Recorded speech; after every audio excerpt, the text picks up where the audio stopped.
officers are overwhelmed. Resources are going to people who pose zero threat, while actual dangerous individuals slip through the cracks. The Safer Supervision Act stops the waste and refocuses every dollar on protecting families from harm. President Trump's own pollster found about 80% of Trump voters want this fixed. It's time for Congress to get this done. Stop the waste. Protect our communities. Visit safersupervision.com. Paid for by the Reform Action Fund. Trouble concentrating or recalling information is frustrating, embarrassing, and kills productivity. Nutrition company Healthy Cell created Focus and Recall to boost your brain power. Unlike other supplements that don't work, Focus and Recall is not a pill. It's a gel you swallow with ultra absorption of science-backed ingredients to help you immediately sharpen focus, concentrate longer, and strengthen recall. Go to healthycell.com and use code GODZILLA for 20% off your first order. Risk-free. Love it or your money back. Guaranteed. Healthycell.com. Code Godzilla.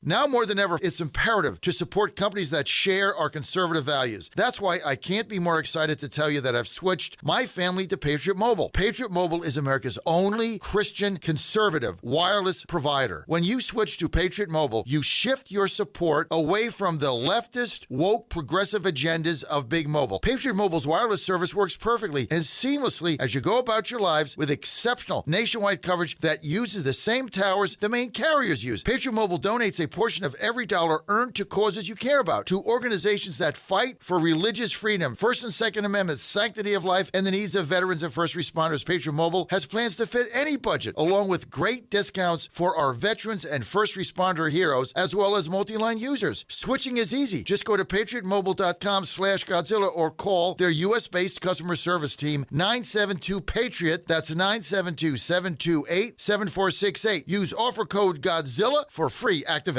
The Cats and Cosby Show. It's the top news of the day. People are out there saying, oh, the Iranians are never going to live by it. But let me tell you something. President Trump is going to bomb them again if they screw around. Hopefully they live up to it. And if not, the pounding's coming. We're going to do it again and again and again. The Cats and Cosby Show, weekdays 5 Eastern, 4 Central on the stations of the John Fredericks Media Network.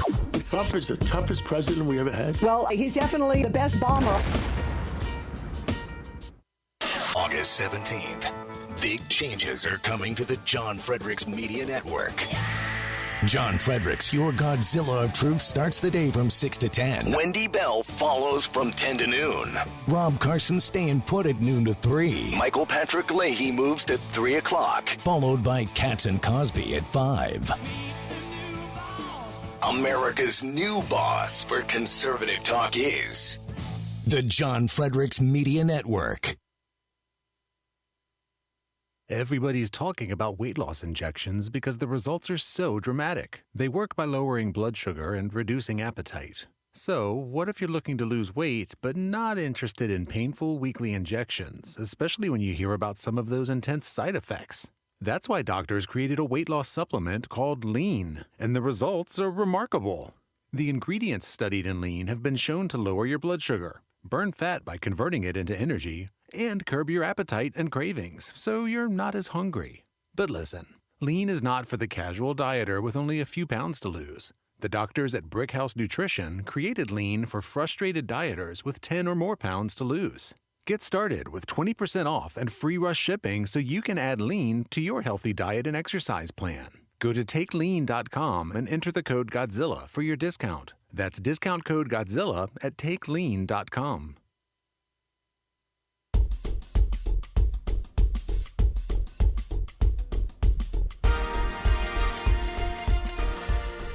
Well, happy rainy Monday morning. At least that's what it's like here in Richmond there, Larry. You're listening to the John Fredericks Media Network. I'm Dan Hobb. Good time for a look at, among other things, weather and sports. We'll start as we always do. We kind of already have in Richmond, Virginia here, where the temperature is 75 and rainy. Going to be a high today of 87. Still stormy. A low tonight of 70. Also stormy. Squirrels win 2 out of 3 over the weekend. In D.C., you're going to see a high of 88 today. Stormy to start off with, a low tonight of 67. Should be clear by then. Right now, the temperature in the nation's capital, 75 degrees. The Nats head to Philly for a series starting today. In Atlanta, you're looking at a high of 84 with spotty storms, a low tonight of 69. Right now, the temperature in Georgia, 71 degrees. The Braves sweep the Nats over the weekend. In Nashville, you're looking at a high today of 86. A low this evening is 66 with spotty storms. Right now, the temperature in Middle Tennessee, 71 degrees. In Philadelphia, your high today is going to be 83, a low tonight of 66. Always like when the low, or a temperature of any kind, Larry, is Mario Lemieux's number for Philadelphia. Right now, the temperature in eastern Pennsylvania, 77 degrees. The Phils take 2 out of 3 from the O's in Baltimore over the weekend. 6:40 first pitch tonight versus the Nats. Shout out to those folks in Morgantown. High today of 81.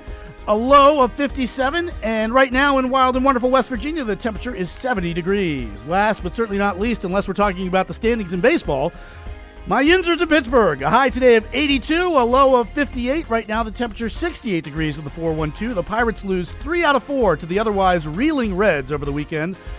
Well, guess what's up next for them? They go to first place Milwaukee. That ought to go well. The joys of being a Buccos fan.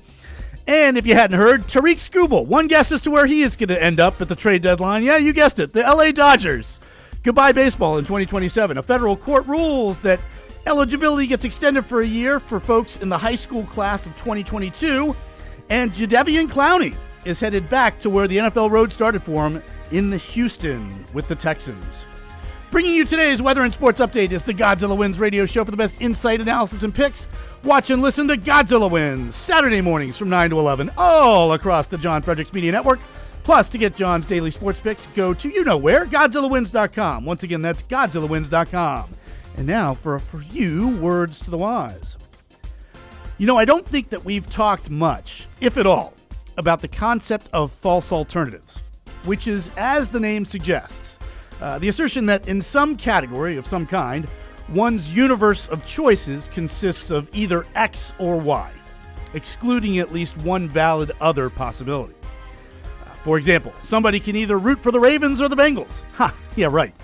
The best film score is either John Williams or Hans Zimmer. Allow me to introduce you, just to begin with, to Jerry Goldsmith, who is considerably more accomplished and talented than both of those other two.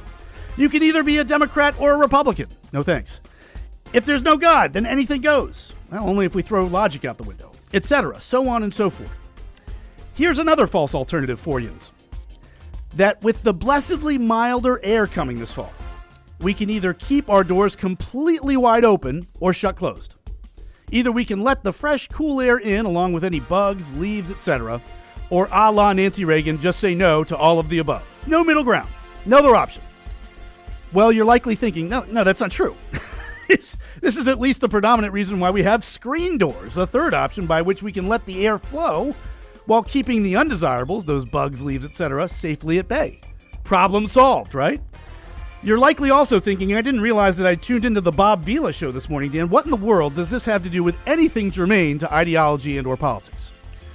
Okay, so substitute out the word doors and substitute in minds.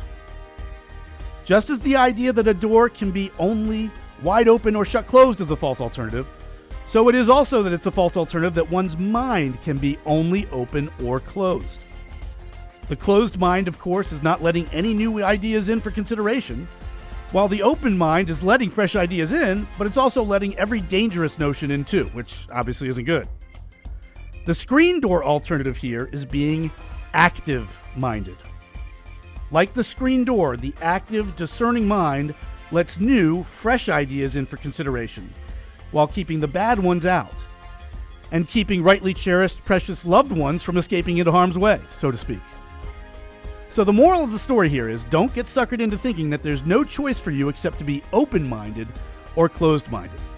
Another option exists, and it's easily better than the other two.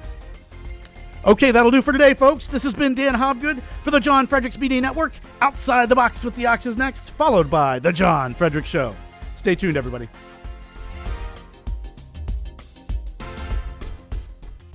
Crazy as it sounds, kids are using AI to make sexual depictions of people. Like, hey Claude, make a picture of my English teacher naked, or something. A CNN story says 75% of teens have seen online pornography, but this new phenomenon freaks people out because no one has the ability to control it. No Hugh Hefner to first audition the image with a weekend at the mansion over oysters and drinks. The story says a fifth have even created AI-generated sexual content. Apparently, nudification apps are ubiquitous. While teens are making am looking at this stuff, most are also worried about being the victim of it. Aha! Hang on to that for a sec. The story admonishes parents to get ahead of this and not only have the talk with their kids, but have ongoing talks. A suggestion which could go south really quickly, right? You'll have a nice lady from the state knocking on your door one afternoon with a questionnaire for you and a squad car waiting in the driveway. But the story also emphasizes that, quote, AI-generated sexual content affects how they view what their body should look like. This is especially concerning considering teenagers are at a time in life when their bodies are changing constantly and rapidly, close quote. $1 million idea from outside the box. Have kids contemplating a sex change to first create an image or video of themselves naked in their new gender. Post it to all of their friends and the world. Then see how that goes over first before making an irreversible surgical decision. Or would that be humiliating and create lifelong emotional scars? Ahem. Here outside the box with the Ox in the Eastern Time Zone and now in West Virginia on the John Fredericks Media Network.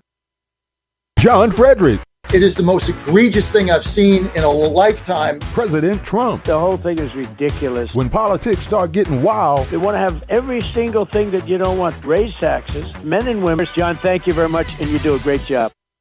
right now. Download the new WV Sports Nation app from the Apple Store or Google Play and get the entire Mountaineer sports world in the palm of your hand. Right now. Get notified when new stories drop about your favorite Mountaineers teams and athletes. Download the WV Sports Nation app right now. Get updates on next level Mountaineers like Weatherholt and Joe Mazzulla. All that and more right in your pocket right now. Download the new WV Sports Nation app from the Apple Store or Google Play. Download the app right now.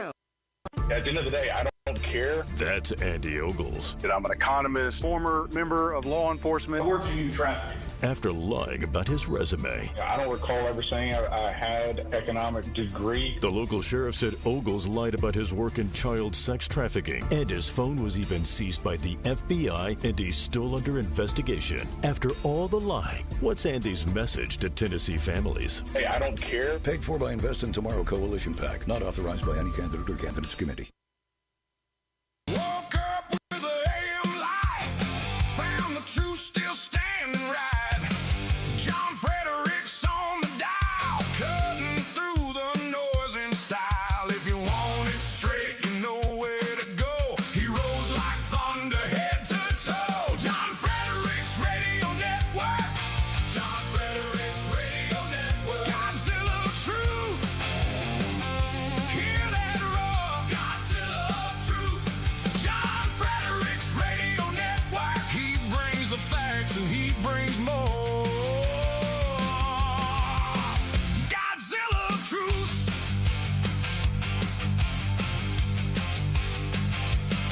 From the back rows to the wire, he talks that hot truth fire. No polished mask, no paper crown. He tells it plain, he lays it down. If you want it straight, you know where to go. He rolls like thunder, head to toe. John Fredericks Radio Network. John Fredericks Radio Network. Godzilla of truth. Hear that roar. Godzilla of truth. John Fredericks Radio Network. He brings the facts and he brings more. Godzilla of truth.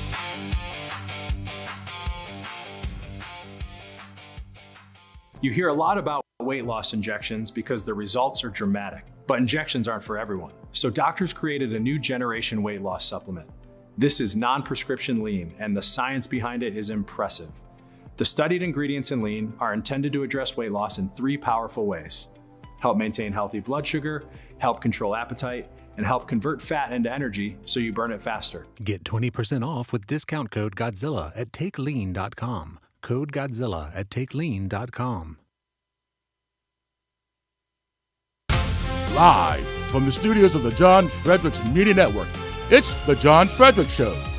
Grab yourself a cup of 1775 coffee, sit back, and get ready for the best 4 hours of talk in the universe. To be part of the show, just call our toll-free number, 888-480-5646. And now, here's the Godzilla of Truth, the Oracle of the Deplorables, the one man Chuck Norris refused to throw down with, John Fredericks. You are the HHS secretary, and you are talking about things that lead to vaccine hesitancy in this country, and it is something that causes problems for people when there is not anything. Let me ask you something. Do you see your job as ending vaccine hesitancy, or do you see your job as telling the truth to the American people? I see my job as telling the truth, and the truth is that there is study after study after study. It's one of the most studied things out there in science. You're repeating and it is like a parrot. You're repeating it like a parrot. I've actually read the science. You don't want to come back here and debate the science. I'm not debating this with you. Of course you won't. No, because I'm not debating. All you know how to do is repeat things that people told you and say, trust the experts. That's what you did during COVID. Now we know that Anthony Fauci, who was the expert, was lying about everything, about masks, about social distancing, about natural immunity, about the transmission from the vaccine, about the source of COVID. He was lying, and you were punishing people for not trusting the experts. And now you're rolling out the experts again to talk about something that you have no personal knowledge of. Okay, well, guess what? That is my job, to talk to people. Your job is to tell the truth to the American Yes, public. yes. And my job is to get as much information as I can. And what we were doing, skepticism, what we were doing in COVID and still with regard to these vaccines is getting the best information, the best science that we can, and putting it out there. And, sir, what you are doing is causing information to be out there that is not accurate. Who was lying to you? Okay, do you want to talk about assertions that you can't support? I'll get there in a second. Let me just say, for the record, that I am not saying that the entire way that the COVID reaction was accurate. It was a scary time, and people made mistakes. Absolutely. You were scaring people. Why are you saying that? Because that was the job of CNN. Okay. Was to put the chyrons up about how many people are dying. We were trying to we were listening to the leaders in this country, including the president, who had a daily press conference explaining what was going on and trying to listen. Were you listening? I want to talk to measles. Actually, were you reading the measles yourself? Meta-analysis studies show that, contrary to what we thought, masks really do work in preventing infection. No doubt. So no doubt. So when you find out you were wrong, you don't double down. People should not be walking around with masks. You're sure of it? Because people are listening really closely to this. Right now, people should not be walking. There's no reason to be walking around with a mask. Right now, the message is the vaccines are very effective in preventing serious disease. So the data are very, very clear that A, you need a booster. The nature of those viruses that were studied were evolutionarily so far distant from what turned out to be SARS-CoV-2 that no matter what you did with those viruses, you would not be able to do that. Obviously, there are two possibilities that are being entertained, and I think we need to keep a completely open mind until we have definitive proof. Dr. Fauci, did you delete any emails or records related to the Wuhan lab or the origins of the virus? No, I did not. I am very happy to testify before any congressional oversight committee. I have nothing to hide. On the advice of counsel, I respectfully decline to answer based upon my rights under the Fifth Amendment of the Constitution. I have not been misleading the American public under any circumstance. It would take many, many years to ever build it back. If it could, I don't think it would be even buildable back. So we had an attack that would be the biggest attack since World War II, and it would have been disastrous for them. And they didn't want us to do it. And frankly, Saudi Arabia didn't want it either. They thought that a deal is imminent. Is there a deadline, sir? And the deal is imminent, having to do with the Hormuz Strait and also ultimately the denuclearization of Iran. So when I hear that, I say, well, do we want to go and be this severe? Now, there's a group of people that would like me to just do it. And there's another group of people that does not want me to do it. Mr. President, does Iran have a deadline to come to an agreement? No, we'll just see how it is. We're ready to go anytime we want. Would I rather make a deal? I'm not looking to kill people because people die. A lot of people die, and we don't want that. So they asked us, Iran specifically, but the other three said we really. I asked Saudi Arabia, the king. I said, the crown prince. I said, what would you rather do? Would you rather have us do this or not? They said, we would much prefer a deal as opposed to an attack, because you don't know where these attacks lead. I mean, will they be flooded with people pouring into their country and disaster? A lot of bad things can happen. Yes. There's a report that you're moving U.S. troops out of Bahrain and Kuwait. Troops being moved out of the Middle East. I don't want to comment on that. Mr. President, why? All right, folks, good morning again here. This is Dan, at least for the time being, filling in for John. Just wanted to get on the mic here before break because we do have a caller on the line, Dave in Arizona. Dave, you're with me here on the show. Let's get you on. Dave, how you doing this morning?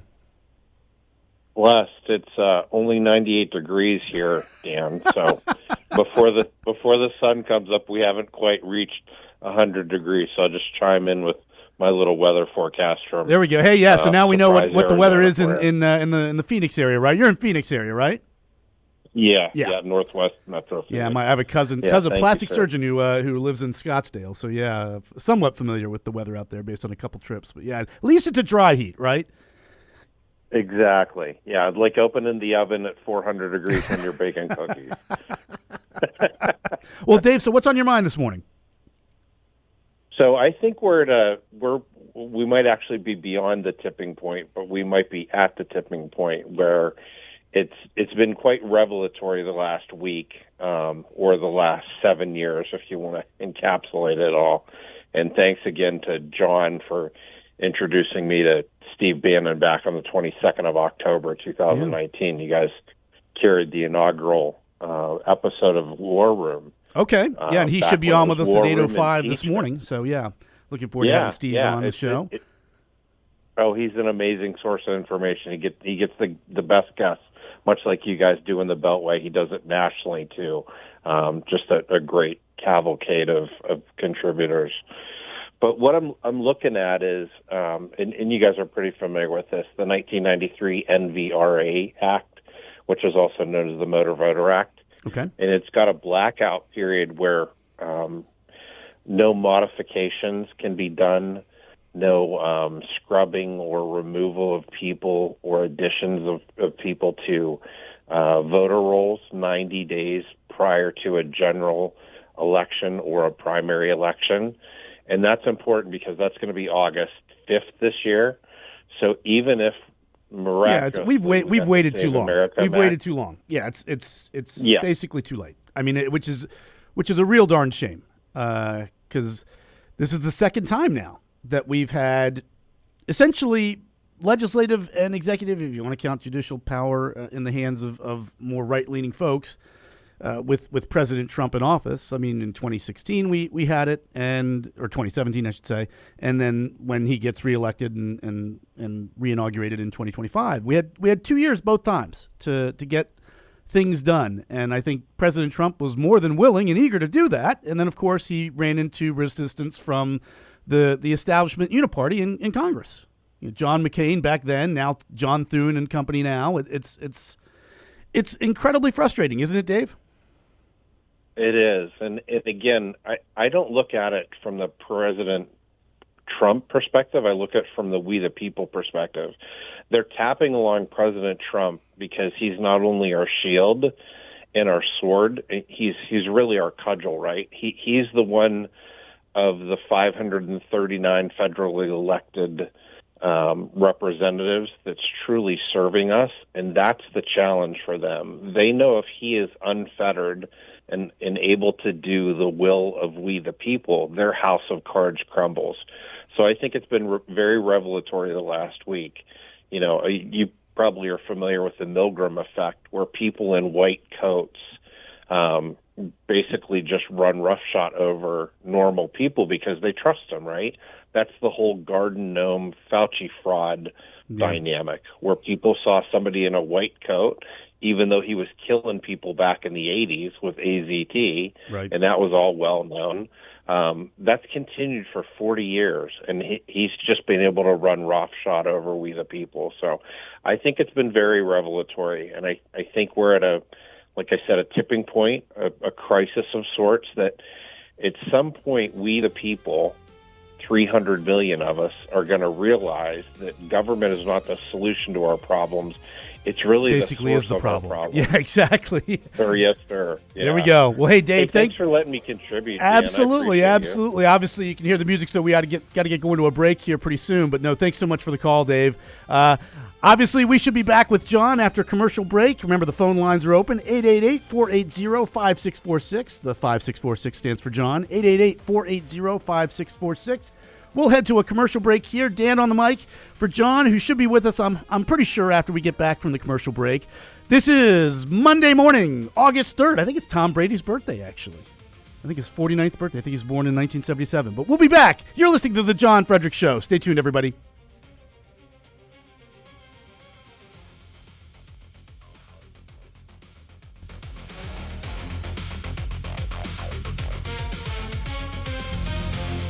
Ponder this.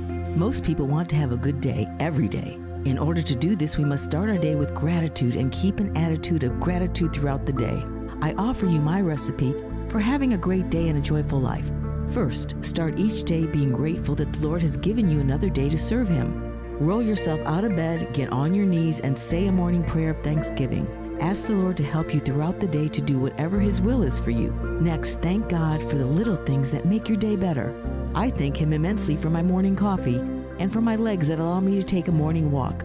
I pray for those who cannot walk because of age, injury, or disability. Throughout the rest of the day, I am grateful for the people God has placed in my life. I thank Him for those who love me, and I pray especially for those who do not love me. Find ways in your day to thank God continually and offer prayers for all those the good Lord has placed in your daily path. I'm Susie Kelly, and I am passionately Catholic.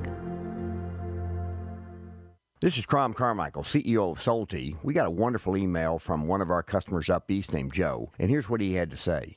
I started taking Solti almost out of desperation with little hope because I was resigned to the futility that although I was up to taking 2 statins a day, high cholesterol was something I just had to learn to live with. In fact, when I turned 60, after taking a stress cardio test, my doctor called me on a Saturday, which of course is never a good sign, and told me that I was clogged more than 95% of the people my age. I had an angioplasty and a stent procedure done at that time. Today, my stubborn triglycerides are only 1/3 of what they had been before starting taking Solti. My prescription statin dosage has shrunk from 60 milligrams to only 10 milligrams a day. My primary care doctor that I have had for many years still can't believe the results, and neither can I. Thank you, Solti, for providing such a wonderful product. And folks, I want to invite you to take care of your heart also by going to GodzillaHeart.com. That's GodzillaHeart.com. Use the code Godzilla at checkout, and you'll get a 50% discount on your initial shipment. Thanks so much. MyPillow's second annual mega sale is finally here. Get our patented premium MyPillows that adjust your exact individual needs to give you the best sleep of your life. When I got MyPillow, I'm asleep almost immediately. I stay asleep at night and I wake up more well-rested in the morning. I guarantee they're going to be the most comfortable pillows you'll ever own. King size only $24.98, queen size only $19.98. Giza Dream bed sheets, the best sheets in history, as low as $29.98. Lux Pierce 6-piece towel sets, towels that actually dry you. What a concept. Now only $39.98. And our made in the USA mattresses and mattress toppers as low as $99.98. So go to mypillow.com or call the number on your screen. Use your promo code to take advantage of our second annual mega sale. Plus free shipping options available when you order today. So don't delay, order now. In 2008, the amount of concentrated time people could spend on a task without becoming distracted was 12 seconds. 5 years later, it was only 8 seconds, 1 second less than a goldfish. If you're often distracted or have trouble recalling information, you're likely to fall behind in the demanding, fast-paced 21st century. In other words, brain performance is more critical now than ever. Boost your brain power with Healthy Cells Focus Plus Recall. Science-backed nootropics to help you sharpen focus, concentrate longer, enhance recall, improve mental speed, learn rapidly, and be more alert. It's a pill-free brain supplement made with maximum absorption ingestible gel technology, designed to feed your brain at the cellular level. Take it for a test drive. Go to healthycell.com and use code GODZILLA for 20% off your first order of Focus Plus Recall. That's healthycell.com, code GODZILLA for 20% off. If you want to go after an athlete, one of my athletes, you go after one that doesn't do the right things. You don't downgrade him because he does everything right and may not play as well on Saturday, and you let us make that decision. That's why I don't read the newspaper, because it's garbage, and the editor that let it come out is garbage.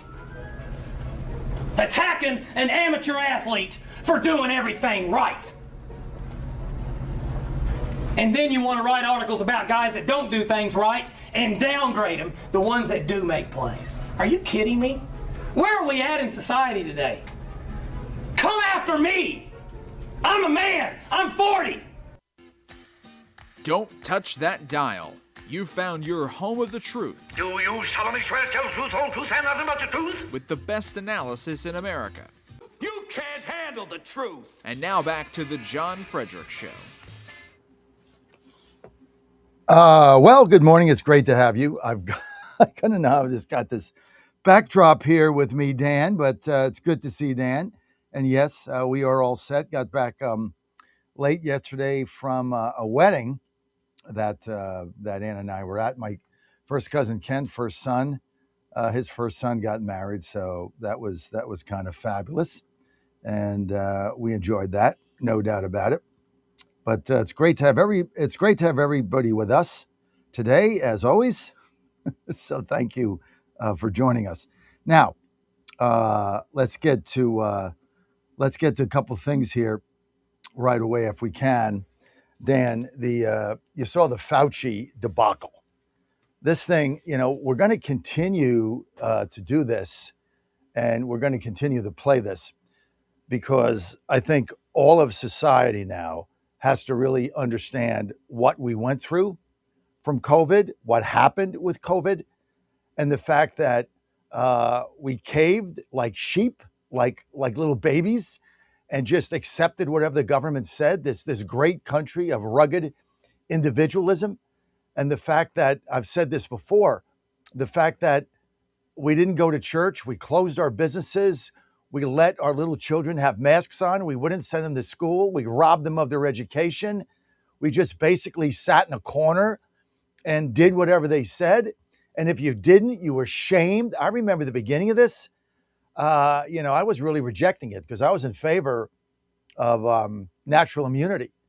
And I remember, I'll never forget this. I remember I was saying this on the radio, or I tweeted something out, and I remember Ben Tribbett calling me and said, you're my friend, and you've spent years and years building your credibility. Don't blow it here, because this thing is serious. And I did my Open America tour, and I remember going to Virginia Beach, and Tribbett was there, and he had a Fauci big shirt on, Trust Fauci. I mean, you go back to this thing, and it was like we had all these scientists telling us this thing was a flu, it was nonsense, and yet we knew deep down that it was a fraud, and yet we did nothing. And the fear of censorship, the fear of getting arrested, the fear of lawsuits, there was just fear. I mean, they used every leverage. Think about this. When you go back, folks, they used every leverage of government, every one that they could have, in order to scare people into compliance. The whole thing was about compliance. I mean, you go back and you think about the masks on the airplanes, and you could take it down to eat a peanut, then you had to put it back on. And if you fell asleep and it was down at your chin, they poked you and threatened to bring in the air marshals. I mean, this was insane. And we knew the masks were a joke. They did nothing. The social distancing in hotels with all the little footprints, this was all about compliance. How far could an overzealous government get in intimidating their people out of fear what to do? How far could they go? How far could they go? And they went pretty far. And we never really pushed back. We never even pushed back on the vaccine. I mean, we accepted that with no evidence. I mean, you think about the fact we pushed back on nothing. And it didn't even push back. It was just, it went away. There was never a pushback. There was a couple of courageous representatives out there, like Chap Peterson, trying to open up schools, and Joe Morrissey in Virginia, to name two, that basically got defeated because of it. I remember Chap telling me, he was knocking on doors, and he knocked on one lady who was a Democrat public school teacher, and said, "You tried to open schools. You tried to kill me. You tried to murder me. I'll never vote for you." Nothing about the kids, nothing. You tried to kill me. I mean, this was the hysteria that went on. It was, of course, we all know that this was all about mail-in ballots. From beginning to end, it's about mail-in ballots. The whole thing, mail-in ballots. You know it and I know it. And so that's kind of where we were in this country with this nonsense going on. And couple more clips here, Dan, I'm going to get to. But if you looked at, I could watch the schooling of RFK on this Dana Bash twit. I could watch it 100 times. I could watch it. Now I'm the White House press pool today, Oval Office at 12:30, 1:30. I think it's got an executive order. Hopefully I'll get a question into the president. But the way he schooled her is absolutely classic. I mean, that's the way to go on CNN. And he called her out. He said, your network existed to scare people. And of course, we all know the real reason, which was mail-in ballots and beat Trump. That was the real reason. You want to weigh in, 888-480-JOHN, 888-480-5646, 888-480-5646. One of the things to really look at here is, what are we going to do if they try to do this again? Because, there's going to be another one out there. There's going to be another one. They will do it again. And what are we going to do? Are we going to push back and just say no? I hope so. And a lot of this was on the governors. And so I hope it's the blue state governors that, capitulate, and the red state governors who say no, and everybody moves there. That's Republican, because this country's divided. The division in this country now is, I've said this again, I keep saying it. Folks, we're never going to put this back together. Never. This thing is done. We're never putting it back together.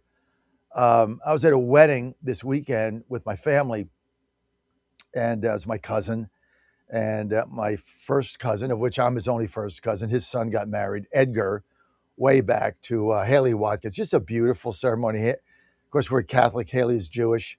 And so it was they did like a combined ceremony. It was just gorgeous. Had it outside in Malvern, Pennsylvania. It was just lovely. And the whole weekend was fantastic. But I've got a family member that his wife hates Trump. And if you want to know what Trump derangement syndrome is, we saw it front and center. Like, Ann and I have been nothing but, we're cousins. I mean, that's my other first cousin. And I think I've met his wife, 5 or 6 times. A very nice lady. I've never had a foul word with her. We don't see her that much, but they live in just a couple miles from us in Arlington, just over the Potomac. And she suffers from Trump derangement syndrome. And this is a real disease. I mean, we were there. This is family. And we were there like 3-day, right? Friday, Saturday, Sunday. And obviously, we have a small family.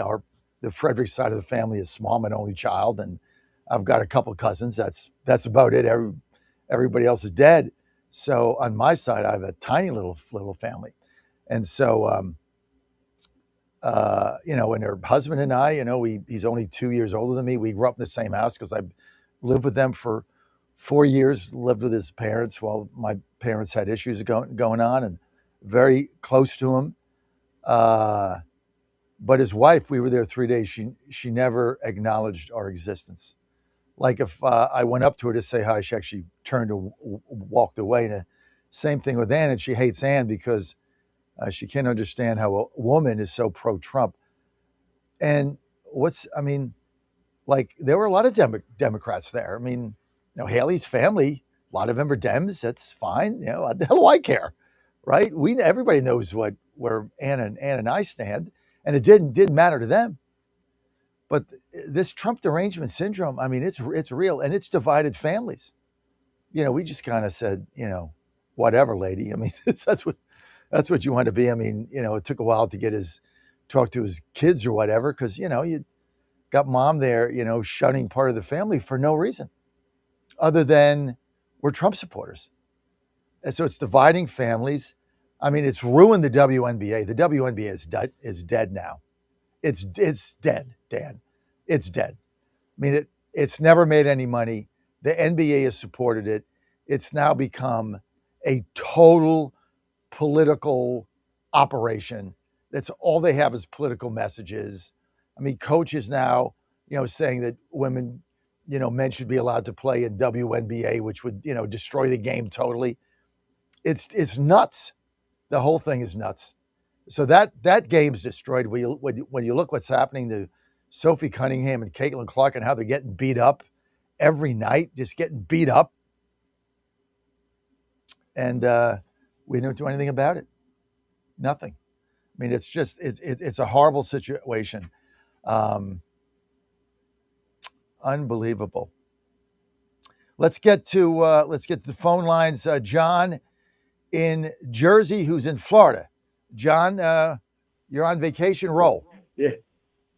I tell you, just came down for the weekend.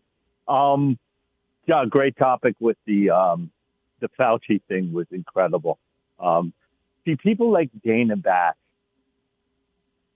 they're so repulsive and so unattractive to the viewers of this country. They actually work in our favor. You got to ask yourself, how did Trump get elected? 3 times. Because the Biden thing was a joke, and everybody knows it. I mean, it's like the COVID thing. You're just deluding yourself.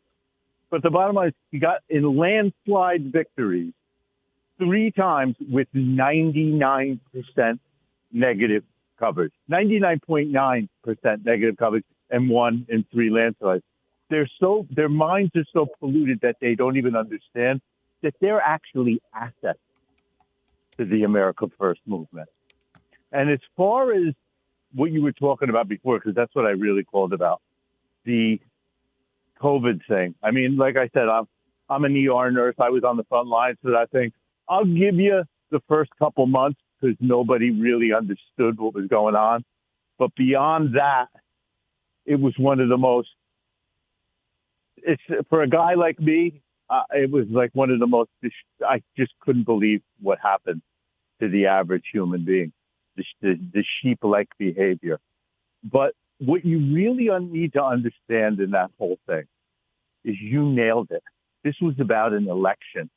This was about removing Trump from power because he was on a roll. So you have to ask yourself, because the way they moved, the organization, how they put that whole nightmare together, they knew how many people would die.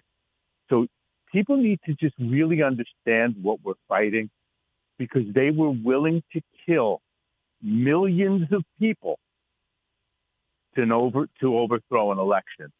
We are dealing with an evil that is unimaginable.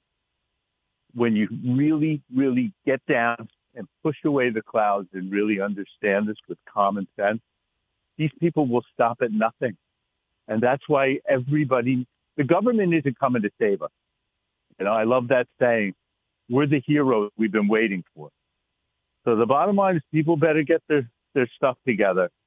Put your differences aside, because watching those videos from Spain, we already had that. We're going to have it in 20-fold if we don't, get this Congress and Senate back. Crazy. Let's talk about Spain, and then we'll get to Rob. You had an invasion. The premier of Spain told basically his army and police to stand down. You had an invasion of thousands of Moroccans invading their country. And now Europe has had to close the border from Spain to other countries because that's what they're going to do. Just use it as a vessel. And this is what's going to happen again in America. And we have feckless leaders that won't do anything. They're just afraid. So they just let these people pour in. I mean, everything is going to turn into a third world country. They're bringing third world values. And, you can sit there and you can say, oh, that, that's racist or this, that. Hey, you know what? If you want them, then put them in your home. That's what I keep saying. If you want to be a sanctuary city, then open up your home. You got extra bedrooms. You can fit them in. Let them live with you. Let them do whatever they do. Go to the bathroom on the floor, or they don't use toilets. They don't wipe themselves, or they throw the poo against the wall. I mean, this is their culture. Have at it, right? Remember Martha's Vineyard, John? They made Martha's Vineyard a sanctuary city, and they all had their caviar, and they had their shucked oysters and their nice champagne, right? Remember that? We're a sanctuary city. And then DeSantis Abbott threw two busloads of them, dumped them in the middle of Martha's Vineyard. Well, you're a sanctuary city, right? Here's your illegals. What happened? 12 hours they got them out. They didn't even let them stay overnight. They got them out, shipped them to New York City, 12 hours. Oh, but they're a sanctuary city. As long as they're not doing it. And we've called these phonies out over and over and over, but this is what we're dealing with. But you're right. The fear, they did this, people died. They did this for one reason, and that was to get Trump out and win that election. Because he was cruising to a second term in a landslide, and he was going to have the House and Congress with him. And everybody knew it. The economy was booming like it's booming now. And so that's what they did. Unbelievable. Unbelievable. John, thank you. 888-480-JOHN. Let's get to Rob in New York. Rob, line 2, you're live. Good morning, John. I got to share a funny story. Your listeners, some of them may not remember this, but you talk about the COVID insanity. I remember you telling a story how when you were flying, they made, they were strict with the masks. And you said, get a big bag of like nuts, Costco size bag, and just eat one at a time. Then they can't force you to put the mask on. And you know what? I did that. I took your advice when I flew during my family during COVID. Did it work? Because I watched. Yeah, damn right it worked. Because the flight attendants were yelling at everybody who wasn't eating or drinking to mask up. So I went to Costco. I bought a big bag of trail mix. I'm talking like an industrial size. I took it in the cabin with me, and I was eating one at a time. And then I filled up water in the from the fountain before I left, and put it in a 32-ounce. I did the entire flight without my mask. It was glorious. Oh God, that's hilarious. Great job. I had to remind you, dude. But just echoing, like what John in New Jersey was saying. I mean, he's right. I mean, we see these things. The way they're only going to help our cause. The only thing I see slowing us down is pathetic rhino weasels just not doing anything. Because I cannot see, if I'm living in Michigan, I cannot see how rational people in Michigan are going to want to elect another jihadist. They're not. All you got to do is Mike Rogers is going to win that race, and I've got a poll I'm going to share in a minute. But first, I have to tell another story because you brought it up, Rob. I think you're Jewish, right? You're Jewish, Rob, right? Your family? Yes. Okay. Yep. So on Saturday, right, August 1st, so my cousin's older son gets married, Edgar Wayback, and he gets married to Haley Watkins. It's a beautiful ceremony in Malvern, Pennsylvania. Well, they're Jewish, and so we're Catholic. And so rather than do it, I guess, whatever the traditional Jewish way is, and I don't know, it was the first Jewish wedding I've ever been to, but they did a combined ceremony. And I got to tell you, I've been to my share of Catholic weddings, okay? I've been to my share. I don't know how many, triple digits, right? A lot. But this was the most beautiful ceremony, and they had a couple of traditions. One was they, as the father was praying, the bride and groom had to walk in a circle around each other. Is that part of the tradition? It is. The bride will walk around the groom 7 times. Because right. In the tradition, it's the woman who actually provides spiritual protection to the home. Right. So it's not it's contrary to what people who don't know. It's not demeaning. It's actually like you're honoring her by doing that. So and then they had Edgar walk around Haley.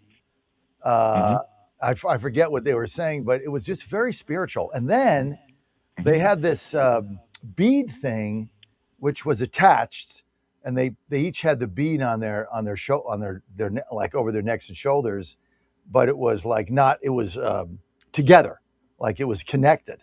And so they had to wear that for a little while during the prayers. And I forget what that was because I don't know the traditions, but that was beautiful. But then at the end, you know what the best part of it was, Rob? At the end, everybody had this huge shot of tequila, which is not a Jewish thing, I guess. I think it's my cousin's wife is Dominican. So I guess that's a Dominican thing. So at the end, everybody got it. It was like 100 people there. We all got this humongous shot of tequila, and we all downed that together. So it's just a beautiful ceremony. And my cousin, Ken, my older cousin, who's just a wonderful man. He's now he's late 70s, talked about how this marriage was bringing cultures together, politics together, because that side of the family was quite liberal, and religions together and continents together. So it was kind of fun. And it just shows you that, these things can be done, right? So just beautiful. Sounds like a blast, but it's better. As I say, whenever you go to a funeral, it's better than going to a wedding. It's better than going to a funeral. So that's the way I always look at it. It's fun times. But I could tell you, I still cannot get over the Fauci thing, and all of these things that guys like you, me, and many of your listeners and many of our friends were talking about. We should feel vindicated. We should be taking a victory lap over all of this because of the horrible things that were done. I was thrown off suspended from Facebook multiple times before they finally threw me off. I was a paying customer for my business on LinkedIn, and I was thrown off. Why? Not because I was denying the virus. I was asking legitimate questions from the business community. What is the fallout going to be to business, the economy, education, mental health? I get that there's a virus. I had the virus multiple times, including the wild strain. My kids were part of I don't know if you remember, in New Rochelle, New York, then Governor Cuomo shut down part of New Rochelle. He quarantined an area. People don't remember that. There was an actual quarantine of a section of a city in New York State. When else have we done something like that? Over what, in the end, the case fatality rate and the infection fatality rate was no different than a bad flu season. Same difference. We don't shut down the... Nope, yeah. Same difference. You look at the numbers, same difference as a bad flu season. Same number of people died from COVID. Not what the hospitals were doing, which you die in a car accident, you had COVID, they'd mark you as COVID so they could get the money. The whole thing was so corrupt. All right, dude, I got to go. Rob, thank you. David Williams running for U.S. Senate live in studio. Next. This hour from Town Hall, I'm Rich Thomason. President Trump's $1.8 billion anti-weaponization fund officially terminated by Acting Attorney General Todd Blanche. The action follows weeks of negotiations with 2 Republican senators who have been standing in the way of Blanche's nomination to become Attorney General. President Trump is holding off on launching a major attack on Iran. Mr. Trump says Gulf allies asked for the pause, as did Tehran. President also saying that an agreement with Iran is close at hand. There's a deal on Hormuz, and then there will be a deal on the nuclear or you might call it the denuclearization of Iran. I call it the denuclearization of Iran. Iran remains defiant, at least in its rhetoric. Iran says the status of the Strait of Hormuz will never return to what it was before the war. President Trump says the assault he had planned would have devastated the Islamic Republic. We had an attack that would be the biggest attack since World War II, and it would have been disastrous for them. And they didn't want us to do it. And frankly, Saudi Arabia didn't want it either. They thought that a deal is imminent. Is there a deadline, sir, on the deal is imminent, having to do with the Hormuz Strait and also ultimately the denuclearization of Iran. Driven by high winds, wildfires have destroyed hundreds of homes, forcing thousands to run for their lives in and around Spokane, Washington. Firefighters in Greece mourning the loss of two of their own, even as they continue battling massive wildfires advancing toward Athens. 2 crewmen died over the weekend, mid-air collision of 2 firefighting helicopters. So much rain, such a short span of time, resulting in severe flooding across parts of northwestern North Carolina and neighboring southwest Virginia. The Dow futures up more than 400 points. More on these stories at townhall.com. Hi, I'm Kirk Cameron. Christian Healthcare Ministries is not another health insurance policy. If you're tired of year-long contracts and pointless restrictions, CHM offers anytime enrollment on your schedule and at your convenience. With CHM, you're paying half the cost of a traditional health insurance plan. So that puts more money back into your budget for everyday needs. Plus, you'll have access to CHM's care solutions for virtual appointments, prescription savings, surgery support, and more. My family and I joined in 2018, and it's changed our lives for the better. We love paying way less while helping other believers afford their medical bills. Take the leap of faith and see why Christians across the nation are better with CHM. Get started by calling 1-833-JOIN-CHM and use promo code WELLNESS for a 50% credit towards your first month. That's 1-833-JOIN-CHM and use promo code WELLNESS. A deadly accident on the water in Southeast Asia. Indonesian rescuers are searching for possible missing passengers after a ferry fire off Java on Sunday killed at least 5 people. Authorities now say they've rescued 229 from the Mutiara Sentosa 2, which caught fire while sailing from Surabaya to Makassar. At Tanjung Perak Port, Surabaya, rescue team members unload bodies in body bags and place them into ambulances. A survivor says the blaze appeared to have started from a truck on the vehicle deck and spread rapidly. The cause of the fire, though, remains under investigation.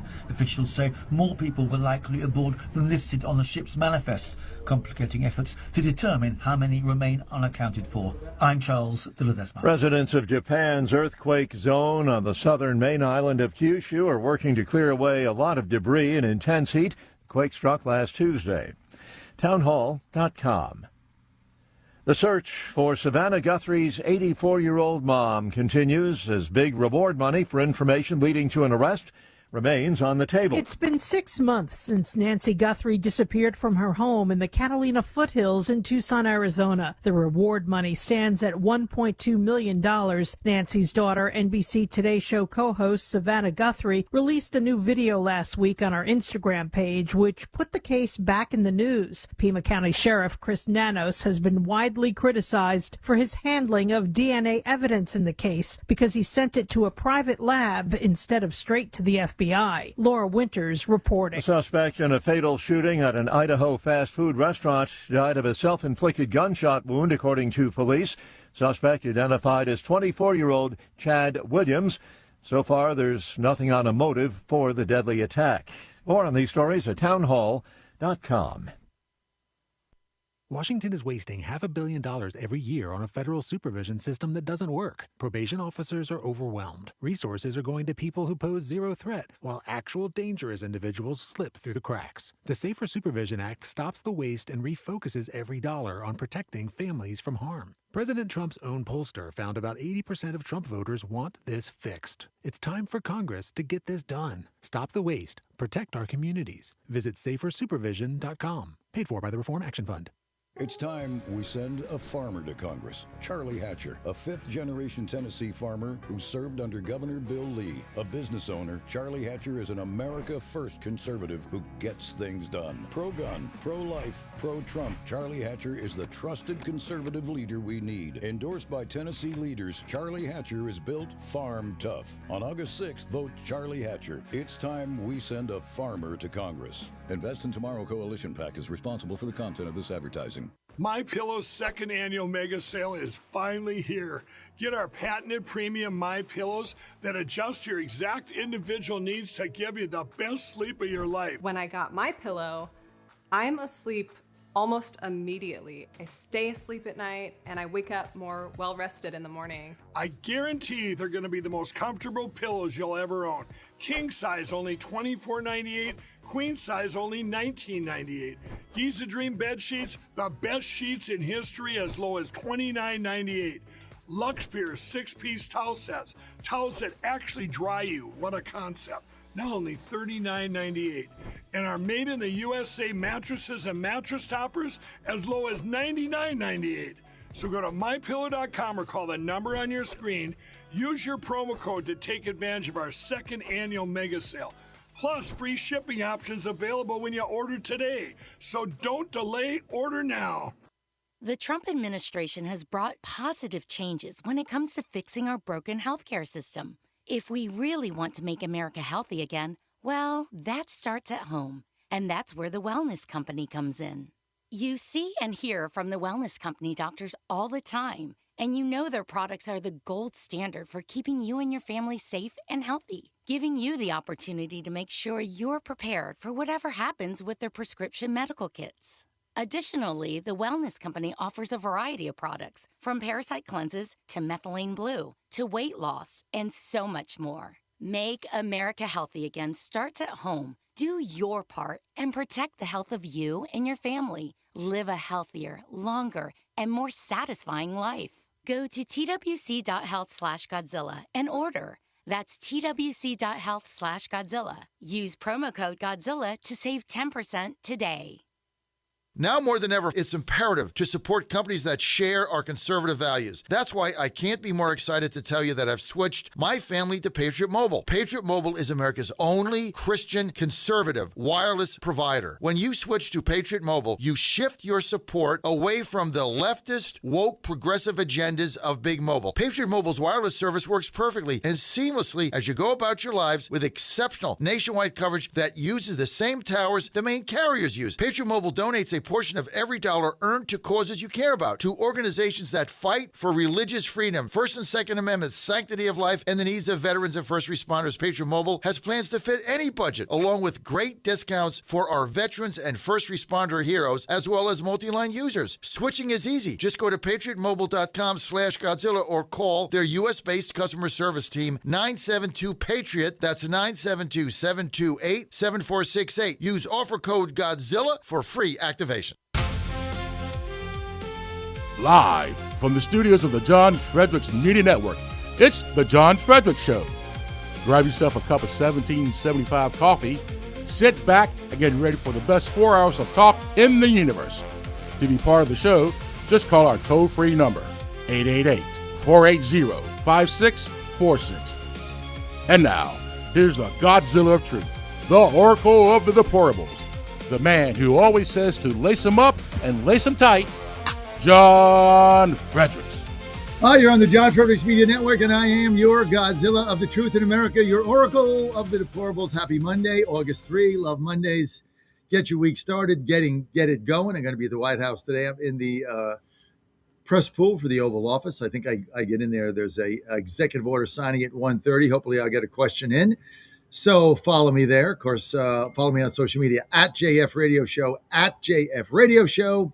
You don't want to miss that. And we got a lot going on there. So it's good to have you with us in studio. David Williams with us, candidate, U.S. Senate, Republican. And this will be decided. Early voting is over. So now you got to vote on Tuesday, August 4th, right? Tuesday, tomorrow. August 4th, tomorrow. Yeah. And we got a big race here. Two of the leading candidates are Bert Mizawa. Is that how I say his name? I always forget. This is Bert Mizawa. Bert Mizawa. Yeah. That's good. Okay, that's close and Bert, right? And David Williams here with us. And so this is going to be a close race. My interest in this race is, I'm going to be candid, one thing. We need a strong candidate at the top of the ticket to take on Warner, keep him in the state, have him campaign here, make him spend his money. And we also need to make it competitive, which is going to help Jen Kiggins in District 2, Rob Whitman in District 1. If we win those 2 seats and win the 3 I'm targeting in Pennsylvania, Bresnahan, Perry, and Fitzpatrick, the Republicans are going to hold the House. Those are the 5 races to watch. Certainly, Virginia Senate uphill battle. Order's got a lot of money, but Dave Williams undeterred by the whole thing, and somebody's got to do it. So we'll see what happens tomorrow. David, thanks for joining us. No, thank you for having me, John. Appreciate it. It's always a pleasure to be here with you, and you're doing God's work out here to make sure that we spread the word. And legacy media is going to continue to fight against us and not tell the truth. And you're a clarion voice out here that's telling the truth. And so we got to keep that up. Truth and clarity, David, is the new currency in media. It's the new currency. It is. So we'll see what happens there. So your races tomorrow, what do you look for early on? How are we going to know who's winning this thing when results start to come in, David Williams?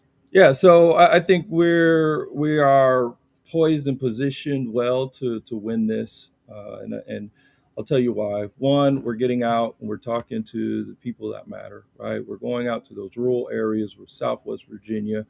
We're getting out to the Shenandoah. We're talking to here or right in Norfolk, Virginia, and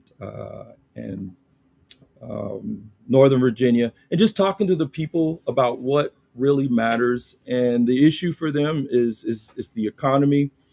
They're tired of their politicians telling them one thing and then doing another, right? That's one of the big reasons that I jumped in this race, is because I felt like our representatives weren't representing us as Virginians, and that has to stop, right? We have to hold our politicians accountable, even just like with the SAVE Act. Over 86% of Americans want that to pass. Mm-hmm. But yet the Democrats are still fighting us on that. It's not passing, David, because the Republicans in the Senate. Doesn't have anything to do with the Democrats. It's the Republicans won't pass it. They won't get rid of the parliamentarian. They won't overrule her. They won't get rid of the filibuster. So if you're there, are you going to get rid of the filibuster and fire the parliamentarian? Yes or no? By any means necessary, right? And I think President Trump I think President Trump has made it clear. Is that a yes?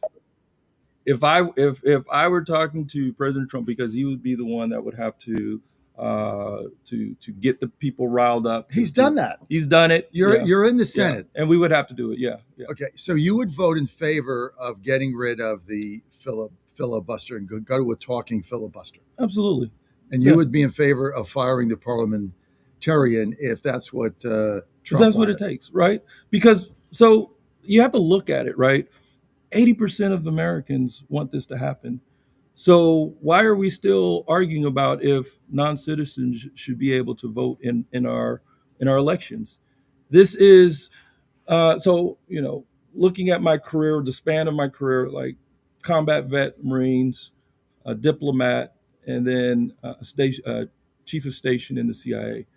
All of these things were, I had to go across the seas and operate and work in some really difficult places. But one thing that I saw that really distinguishes us from all of these other countries is law and order, right? And when you look at election integrity, that is so important. That is paramount to the continuation, the coreness of our elections and our country. And if we don't have that, we don't have a country. And so this is our, we have to get it passed. We have to get it done by any means. And I think, once again, 86%. So you would vote to end the filibuster? Yes. Okay, thank you.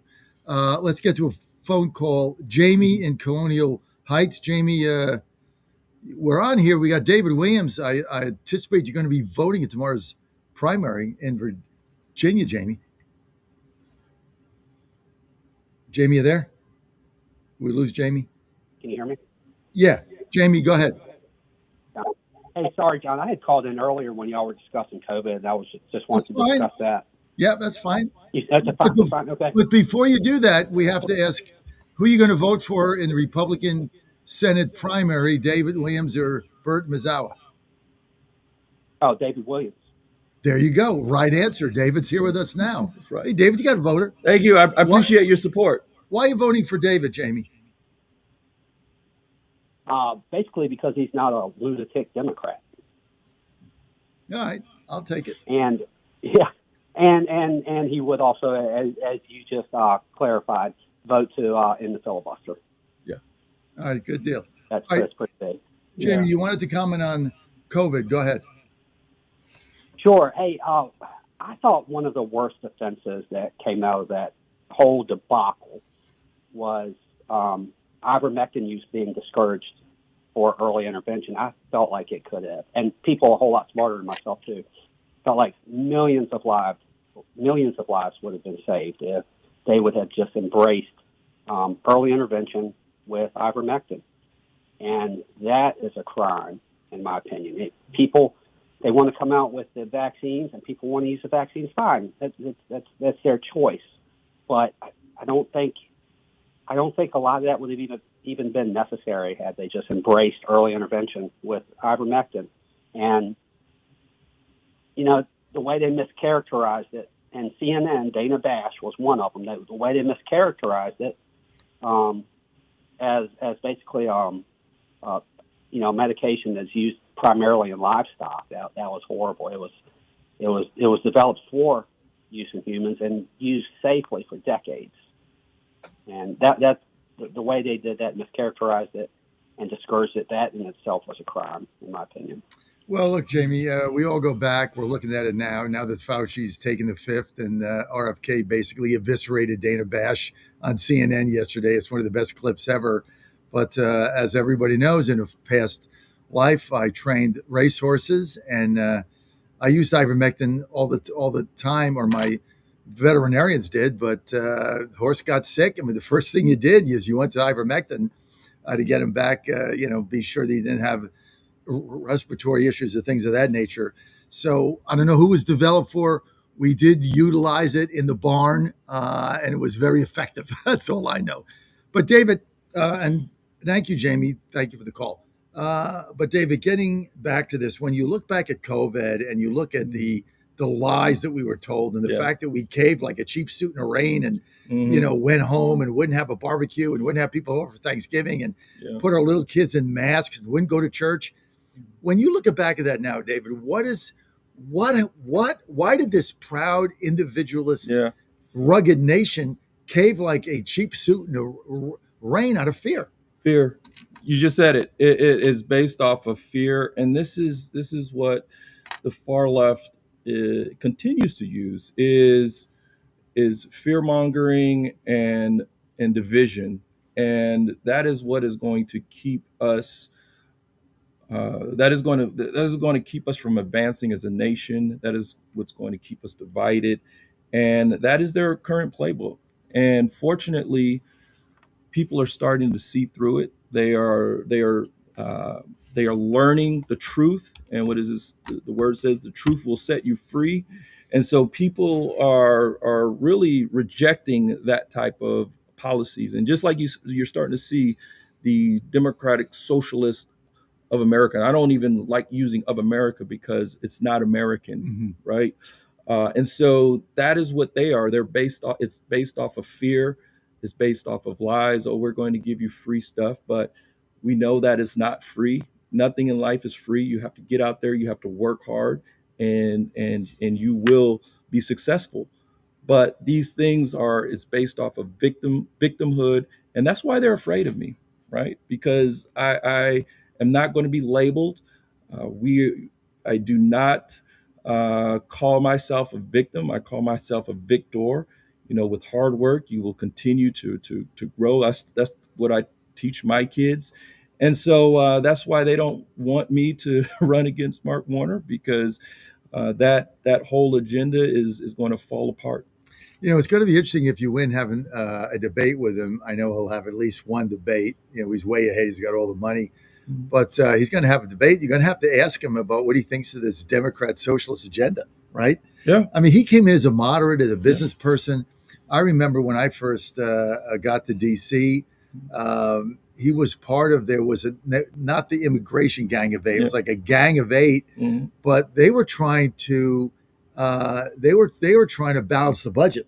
Yes. That when he came in, he was him, Manchin, like Saxby Chambliss, conservative in Georgia. There was like 8 of them, and the 8 senators trying to balance the budget. Yes. Now that's gone out the window. Yeah. That's gone. Yeah. But you know what it is, John, is because he has to move further and further to the left because of the Mamdanis, because of the AOCs. That is these spokespersons for the Democratic Party. And what do they represent, right? They want to defund the Department of the War. They want to defund the police, right? And so they don't want jails, right? And they want to get rid of ICE. No jails. Just no Supreme Court. No Senate. Yes. I mean, they're nuts. And then you put that on top of, okay, they want to take away, especially here in Virginia, our Second Amendment rights. What does that tell you, right? They want us to be unarmed, but yet they're taking away and trying to defund the police. So these are the questions that Virginians are starting to ask, and it is starting to become apparent that this is not the direction that Americans want to go. And Mark Warner, unfortunately, is on the wrong side of that. And so Virginians are going to come out and vote. I asked them to come out and vote on tomorrow, and then on November, we need all hands on deck, and we need to just retire Mark Warner. And remember, this is an open primary. There's no voter registration. Right. So if you're an independent, if you're kind of pissed off at what's going on, if you're not affiliated, a Republican or a Democrat, it doesn't matter. You can vote in the Republican primary. Yeah. I mean, it's wide open. It is. So it is. Until they change it, it is what it is. And so exercise your right. Any callers out there from Virginia that want to weigh in, ask David Williams a question. He's going to make himself available for that. You're going to run for U.S. Senate. You got to take phone calls or you can't come on my show. It's very simple. David knows that. 888-480-JOHN, 888-480-5646. Now, Dan, open your mic. You're a voter in Virginia. Now, have you voted yet early, or are you going to vote tomorrow? Yeah, all taken care of. Your of. mother, your family? Yeah. I think my parents have voted too. I don't know whom they voted for, so I couldn't tell you. I don't know if I should anyway. It's probably revealing something they wouldn't want me to say on the air, but one way or the other. But yeah, I think everybody in the family has already gone to the polls, including you, including me. Yeah. Who'd you vote for? Oh, I'm not gonna. I shouldn't get into that. What? So, I'm not gonna. I'll keep that to myself for now. But yeah. Boy, you have to tell me off record. Then as soon as you tell me, I'll tell David. That's right. You better have voted for me, Dan. That's all I got to say, man. Dan. Yeah. What's up, man? So. I mean, a vote for me is a vote to win. Right? I will say this. I think, and I say this in part. Well, I just want to be diplomatic to everybody, but at this point, I will say that in both this race and the last one that had quite a few nominees or candidates for the nomination to run against Tim Kaine, it's a shame that all of them can't be in the Senate because they're better than at least 48 people who are already there. Yeah. So I'll tell you this way, John. It's a waste of your breath, Dan. Say something. Say something, Dan. I made the best candidate. I can see the lapel pin. Yeah. I can see the lapel pin. I love the fact that David is a Marine. Dan. Yeah, Dan. Boring. I know. I thought you were with me, Dan. But he may have voted for us, so we'll give him a pass. I think he voted for Bert. So what I tell people all the time is you have to look at, all right, who's going to be able to beat Mark Warner. The last election, we lost by Hankow and Kaine, 400,000 votes. That's a lot of votes. Well, he never even campaigned. Well, he never campaigned, but it kind of has the military background, all of the. Yeah, but he just ran. Look, Hankow ran for one reason, hoping Trump would win so he could get a senior appointment to the administration. He never campaigned, and so it all worked out for him. Yeah, yeah. Well, and that's the distinction between me, right? I'm out there, I'm talking to the people. We have a lot of folks, and I think a lot of people are going to be surprised. There are a lot of folks that are coming to me and saying that they voted for us or for me, and so you have to look at a few things. The first thing is the Republican Party. We have to unify and get those folks in Southwest Virginia, which make up about 75% of the voting bloc, right? The base, Southwest Virginia, those rural areas, Shenandoah, like those folks are coming out strong for me, right? Because I'm going out there, I'm talking to them about the issues that matter, about the agriculture, farming, the overreach of the EPA, and so that is a big one. National at the national level, like I said, we're the only ones that's out there reaching out. I've already talked to President Trump, only one currently that has talked to him. He only knows about me running. I can tell you the story on that when I talked to him yesterday or the other day, and he asked me who else was running. Hey, I'm not campaigning for anyone else, so I didn't tell him. But so we're getting the national attention that we need. So I'm out there fighting for Virginia, and that's what we need because Virginia right now. And one thing President Trump told me, he said we have to make some noise. We have to get out there and we have to start voting. And right now we are considered blue, and if we don't change that and change it soon, then we're going to be lost. Virginia will be lost. And it's important that we hold the ground here because if not, it's going to be the same thing's going to happen in Tennessee, same thing's going to happen in North Carolina. But then real quick, the independent vote, right? We have to get the independent vote. Those folks are upset right now. They're getting out to vote as well. They're going to vote for me. And then the biggest thing, the second largest voting bloc in Virginia is the African American vote, right? 20%. If we can't get at least 15 to 20%, forget about it. We're not going to win. And this is what I'm telling. So when you ask the candidates, ask them, how are they going to get 15 to 20%? How are you going to get 15 to 20? I'm going to engage. We're already getting it. We're already hearing from folks. Winsome did that. She got blasted. She got 17% in 2020 though. So it's doable, and she was the only one that was able to do it. So what I'm saying is that look at the numbers. It's a numbers game. So we can't just keep voting people in that can't connect with like I said, the second largest group. Then we have the Hispanic, the Hispanic group. I speak fluent Spanish, so I'm going to be able to connect with them, connect with the African Americans. We got the independent vote. Then we have the Southwest Virginia. So it's a perfect storm to beat Mark Warner right now, but people have to get out and vote. Well, you got to do what you got to do. You certainly make a compelling argument. It's just numbers. Follow the numbers. She did get 17% in 21, but then in 25 she got, and I think she got 8%. Yeah. But anything to compare to the Winsome Sears campaign, that was just not a good campaign.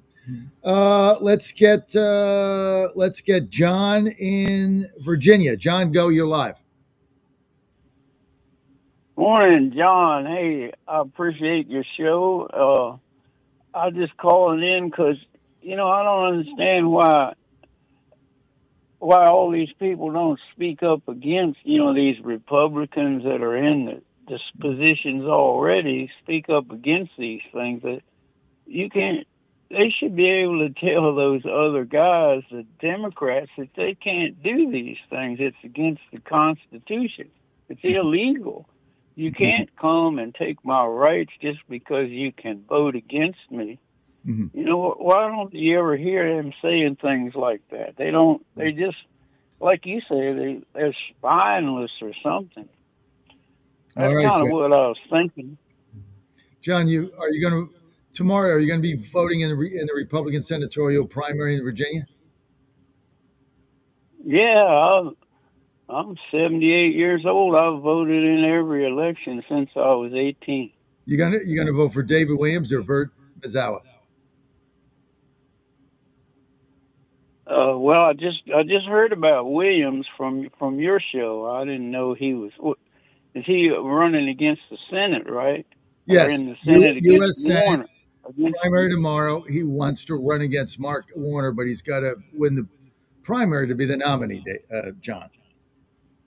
Yeah, okay. What do I need Yeah, to? I've been listening to him. What do you think, John? How can I earn your support, my friend? Well, I'm like John. You know, we need guys that go down there and stand up and fight for this. We got to fight for it ourselves too. But Well, John, these people, I'm a Marine. I'm a Marine combat vet.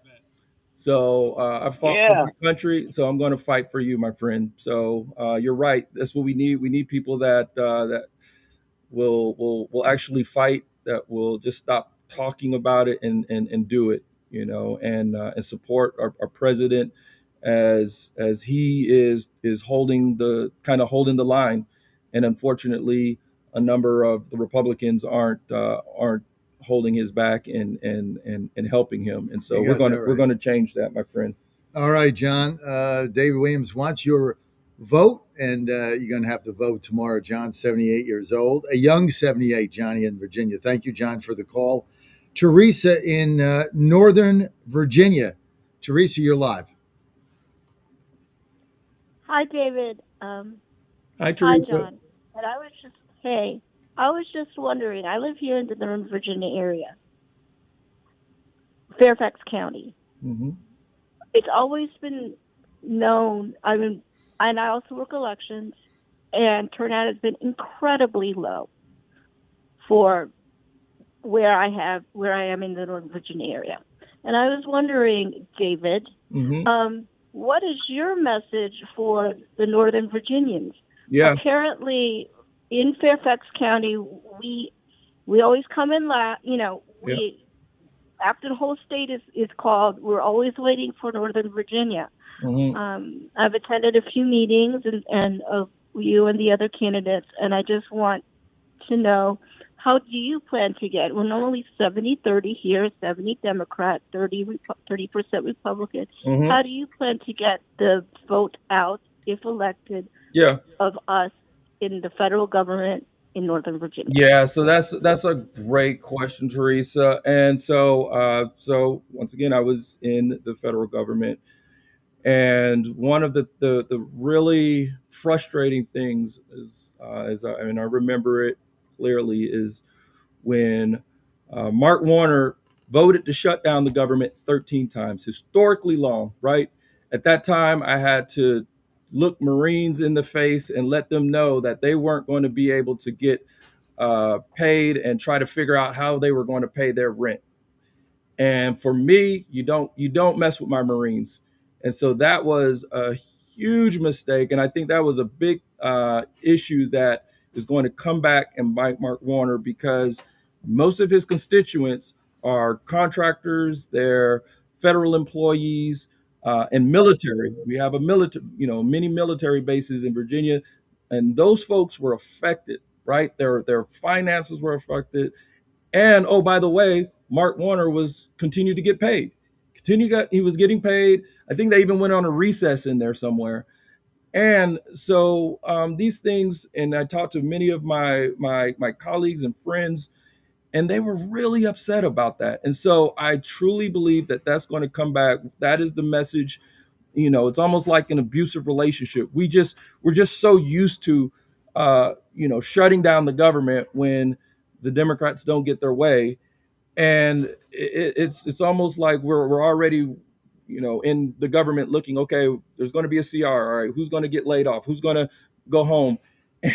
And that is their sole job, is to get a budget and create legislation. And if they're not doing it, guess what? We have to hold them accountable for it and get them out of there. And so I think that this is going to be a referendum vote. People are tired of this, and they're going to come out and vote against Mark Warner. David Williams, thank you for your time. Therese, thank you for the great call, Northern Virginia. David, people want to follow your campaign for today and tomorrow. Where do they go? Go to David Williams for VA, FORVA, for our website, and you can follow me at Williams for FORVA on social media. All right, David, thank you. Thank you for being here with me. God Good bless luck you, tomorrow. Man. Thank you. I appreciate you. Hopefully we'll have you back again as a Republican Yes, nominee. sir. I don't live in Virginia. I can't vote for you. However, I am going to the Republican convention in Dallas with the Virginia delegation. Okay. Invited by Jeff Ryer, invited me and Ann. All right. After my chairman, even though I'm the only elected official in D.C., kicked us out.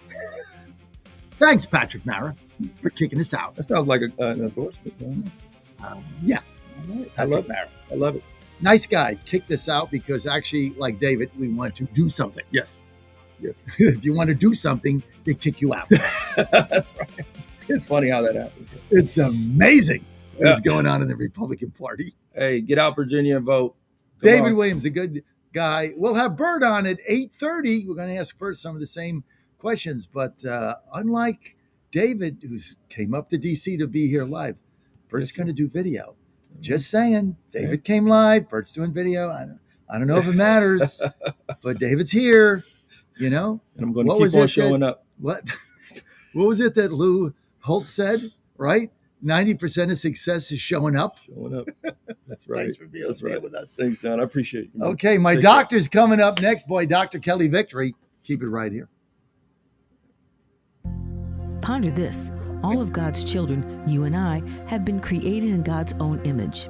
It's hard to fathom, isn't it? One thing we do know about God is that He's perfectly free. So He created us perfectly free to follow Him and free to deny Him. We have the choice. Our choice, however, has eternal consequences. It is the biggest decision in your life. I'm sure that most of you, if not all of you, want the final elevator ride to go up, not down. How we live on this earth determines our eternal destination, up or down, heaven or hell, and yes, hell is real. God has rules for us to follow in order to be admitted into His heavenly home. Just like the rules you may have for people to enter your home, maybe you do not allow smoking or profane language, God too has rules. There are 10 of them. We are called to obey His rules, not to change them, adapt them, or ignore them. The 10 Commandments guide our entry into eternal life. We must obey His rules in order to enter His heavenly home. I'm Susie Kelly, and I am passionately Catholic. Wagering at its finest, playing at the highest levels, under the highest stakes, for more than a decade. This is the world Past the Wire has conquered, bringing you uncompromised thoroughbred authority and elite track data that anchors the game. But the modern wagering landscape is expanding. Every sport, every line, every prop, and every high-leverage future, we decode the metrics across the entire board. From game day spreads to the explosive new frontier of prediction markets and event contracts, we give you intelligence to dominate the modern financial exchanges. Because in the end, it's a battle. You versus the house. You versus the other players. In this arena, we fight with you. We are your ultimate edge. Welcome to the Ultimate Wagering Network. Subscribe to Past the Wire TV and turn on notifications because when the dust settles, nobody does it better.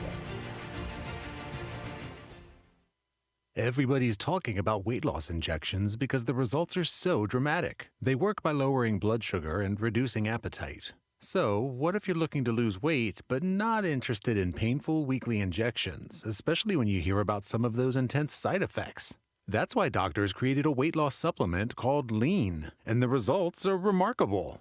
The ingredients studied in Lean have been shown to lower your blood sugar, burn fat by converting it into energy, and curb your appetite and cravings, so you're not as hungry. But listen, Lean is not for the casual dieter with only a few pounds to lose. The doctors at Brickhouse Nutrition created Lean for frustrated dieters with 10 or more pounds to lose. Get started with 20% off and free rush shipping so you can add Lean to your healthy diet and exercise plan. Go to takelean.com and enter the code Godzilla for your discount. That's discount code Godzilla at takelean.com. Meta-analysis studies show that, contrary to what we thought, masks really do work in preventing infection. No doubt. So no doubt. So when you find out you were wrong, you don't double down. People should not be walking around with masks. You're sure of it? Because people are listening really closely to this. Right now, people should not be walking. There's no reason to be walking around with a mask. Right now, the message is the vaccines are very effective in preventing serious disease. So the data are very, very clear that A, you need a booster. The nature of those viruses that were studied were evolutionarily so far distant from what turned out to be SARS-CoV-2 that no matter what you did with those viruses, you would not be able to do that. Obviously, there are two possibilities that are being entertained, and I think we need to keep a completely open mind until we have definitive proof. Dr. Fauci, did you delete any emails or records related to the Wuhan lab or the origins of the virus? No, I did not. I am very happy to testify before any congressional oversight committee. I have nothing to hide. On the advice of counsel, I respectfully decline to answer based upon my rights under the Fifth Amendment of the Constitution. I have not been misleading the American public under any circumstance. Don't touch that dial. You've found your home of the truth. Do you solemnly swear to tell the truth, whole truth, and nothing but the truth? With the best analysis in America. You can't handle the truth. And now back to the John Fredericks Show. All right, it's great to have you back. And wow, what a day to have on my doctor, my favorite doctor, and my doctor, Dr. Kelly Victory, with us from the Wellness Company. Doc, thanks for getting up early in Denver, which you're on. Are you on Mountain Time or Pac Time? Mountain Time. Mountain Time. So Mountain there it is, 5:40 a.m. Dr. Kelly Victory. You only get up for me, right? I'm the only one. Right? Exactly, John. I don't get up this early for anybody else. See, it's good to be special, Kelly. It's good to be special. It's my doctor. I love Dr. Kelly Victory. And I always get her to fix me up. That's why I'm so healthy. She's in charge of my health. She's doing a super job. So I look great, feel great, all because I do exactly what she says. And that's why I'm so healthy at 68, right? Did my 75 push-ups today at 4 a.m, right? Take all the stuff you told me to take. Well, one thing you told me to take, Zeus.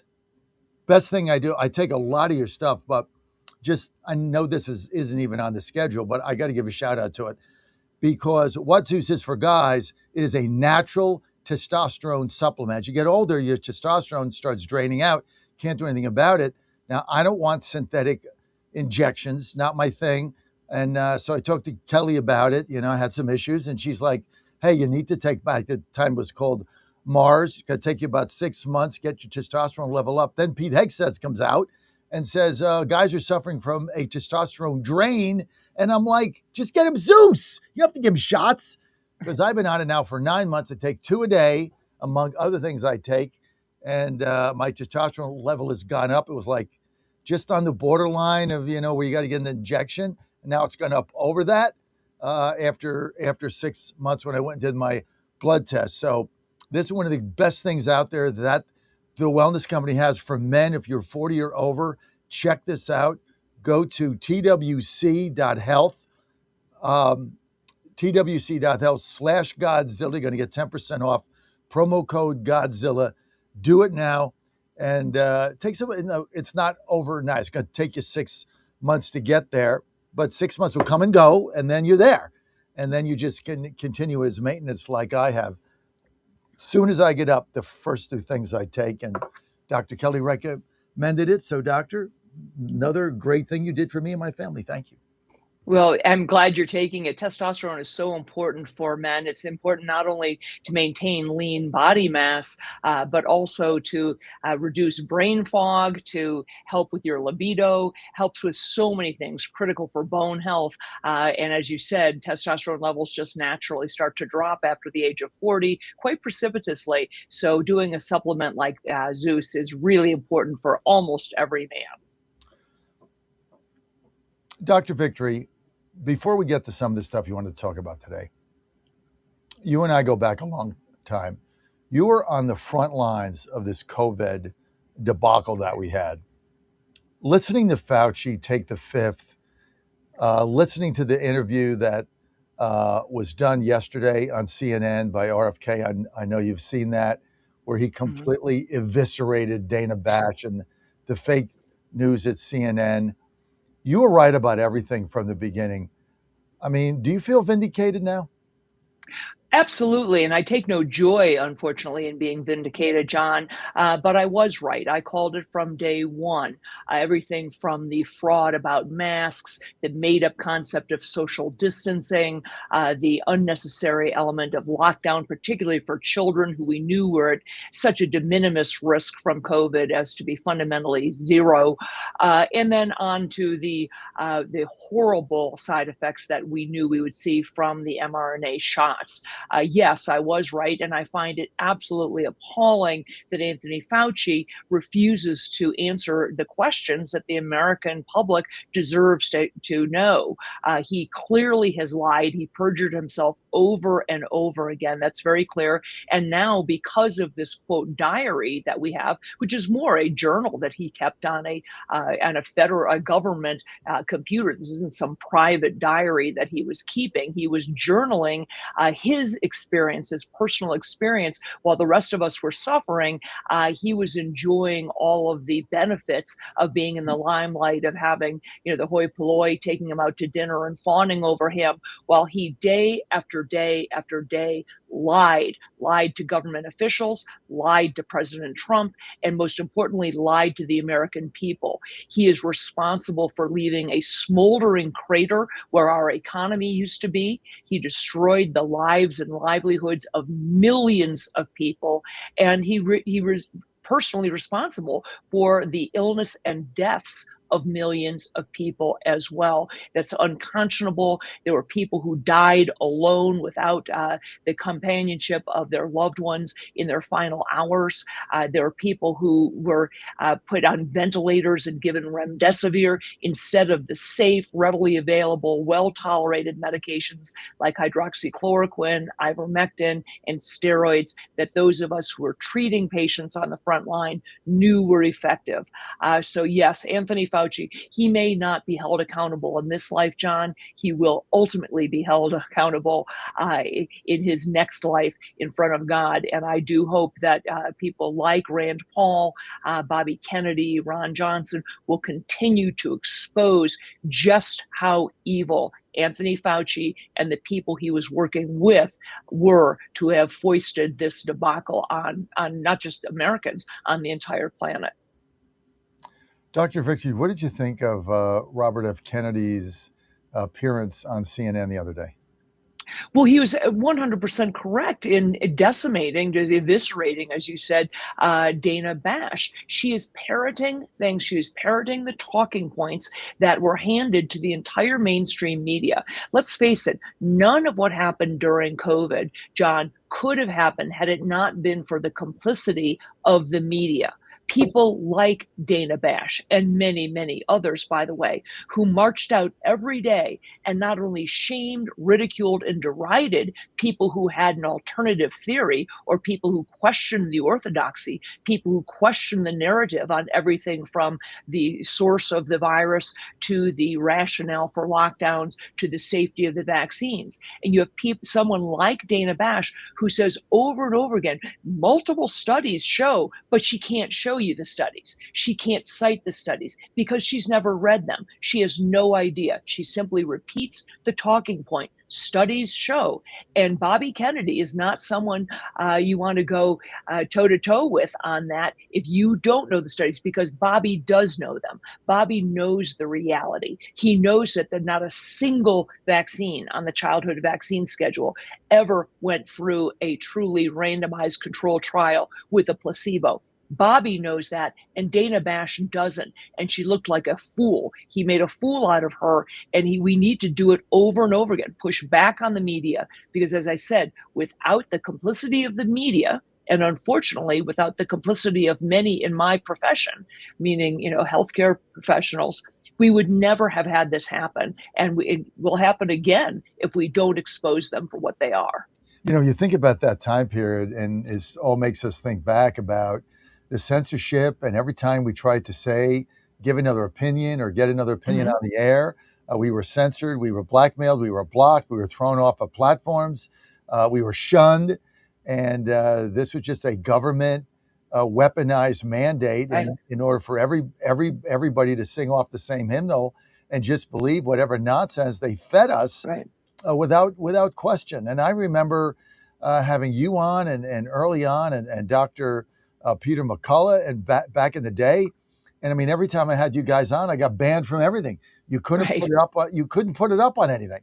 You know, we were able to do it on a radio network only because Ann and I own it, and like there was nobody to shut us down, like so many other. By the way, I got Wendy Bell. Here's an example, starting with us August 17th. Wendy Bell live 10 to noon, Monday to Friday, starts on August 17th. The Wendy Bell Show. Well, she was on KDK in Pittsburgh and kept talking about this, and they just fired her, even though she had the facts. She got fired. And so many people went through this back in the day, and you look back at it, and we were all right. Right. And I was kicked off many platforms. I was banned from Twitter for months. I was kicked off Facebook, YouTube, Instagram. I was President Trump's first co-plaintiff in his class action lawsuit against Twitter and YouTube for exactly that, for that egregious censorship. So it turns out here we are now, mid-2026, and we've been proven to be right about everything from the origin of the virus to the fact that the lockdowns did more harm than good, that social distancing was made up. And we have it in Anthony Fauci's own words. He has admitted this himself. Yet where is the accountability? I was hauled in front of the medical board 7 times during the early part of the pandemic, had to defend my license over and over again, not for things that I was doing with patients, by the way, but for things that I was saying on television, saying on radio, and writing. The fact that I dared to push back on the narrative at the time, which was that this virus emanated from a wet market in China, versus what we knew to be true, which is that it was a direct result of gain of function research, paid for, by the way, with our taxpayer dollars that had been funneled to that lab in Wuhan by none other than Anthony Fauci. We know that from his own writings, and he can take the fifth, but it will never clear his name. He will go down in history truly as the evil orchestrator, the puppeteer of this entire event. Well, you're right. He's not going to be held accountable by the United States justice system, but he is going to be held accountable by God. And that's about as bigger retribution one can get. So, all right, I'm going to go to a phone call for you. John in Southwest Virginia has a question for Dr. Kelly Victory of the Wellness Company. Go ahead, John. Good morning, John. Good morning, Dr. Victory. Got a quick question for you on ivermectin and mebendazole. Back in 2022, I had problems with my liver, had high AST numbers and ALT numbers, have since gotten them down. The last 2 or 3, 4 blood tests and everything have shown good in that. Would I still be able to take ivermectin and mebendazole for for like the parasite cleanse, do you think? Well, obviously, I haven't reviewed all of your blood work, but those 2 medications, ivermectin and mebendazole, are very, very safe and very well tolerated. We've had some incidences where people have had bumps in their liver functions, those numbers that you were talking about, AST and ALT, from mebendazole, but really only at higher doses, the doses that we put people on for advanced cancers. So I don't have any reason to believe that because you had a little bump some years ago in your liver functions, which isn't uncommon, that you wouldn't be able to take those medications for the parasite cleanse at the dose that we have them in that formulation. All right, John. That's what I was hoping. We went through a power failure, so that's why the click was on our line. We got it back on now. But, good.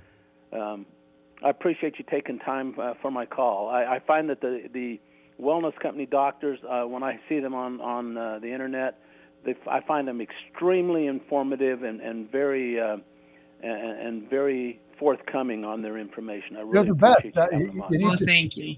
You need to subscribe to them, John, along with your medical emergency kit, like I do, because they're the best.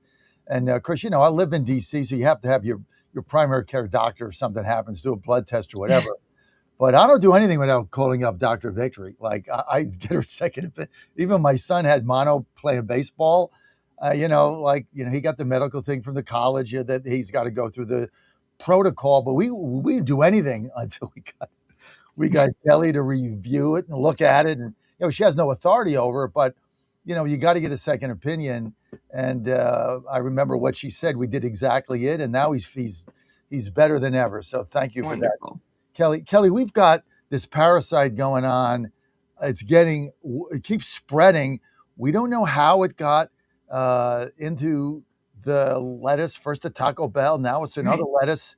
And this thing is a major parasite. And I've now talked to people, now it's getting to my friends. Talked to a couple of people that had it. They said they had the worst diarrhea in their life. Like, it's just horrible, very painful. And then you got to take the medication to pass it. What do we have in our medical emergency kit right now? If you feel like, what are the symptoms and how do you get it out of your system immediately, Doc? Well, the parasite you're talking about is Cyclospora, and it is a persnickety little parasite. It's very difficult, unfortunately, to wash off of the vegetables and fruits. It's generally in fruits and vegetables that we eat raw. Lettuce is a very common one, and that's where they seem to have tied this recent outbreak to leaf lettuce. It also can be passed on strawberries and raspberries, other raw fruits and vegetables. So what I'd recommend for people, the symptoms are, as you said, cramping, bloating, nausea, vomiting, and profuse watery diarrhea. The good news is, John, that it's easily treatable with a common antibiotic, one that we include in that blue kit.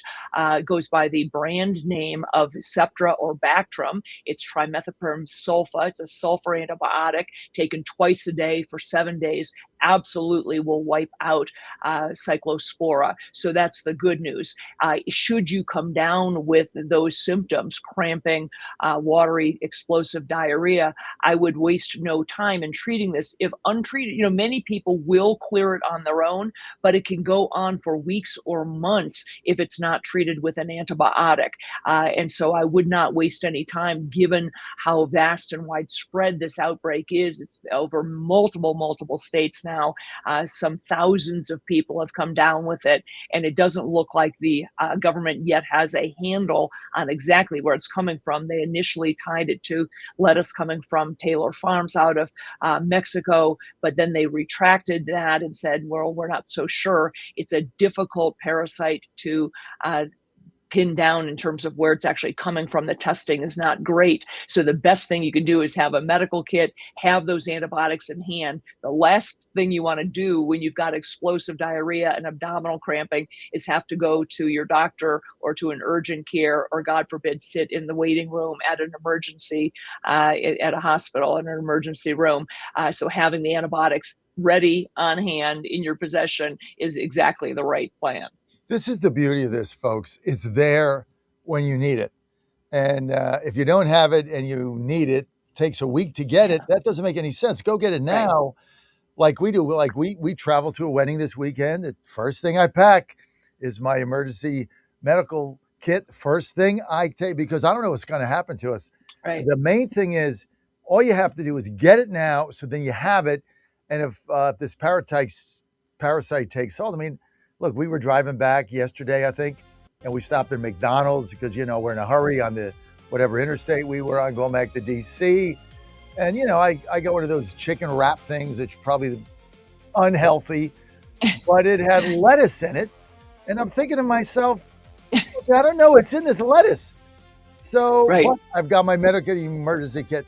All you have to do, folks, best thing you can do for you and your family, especially now, is go to twc.health/Godzilla, twc.health/Godzilla, and get your medical emergency kit today. You have to engage with a doctor online because these are prescription meds, but then you have it, and it takes 5 to 7 days to get it. And then you've got it, and put in promo code Godzilla. Don't forget that promo code Godzilla, because that's going to save you 10% right off the top.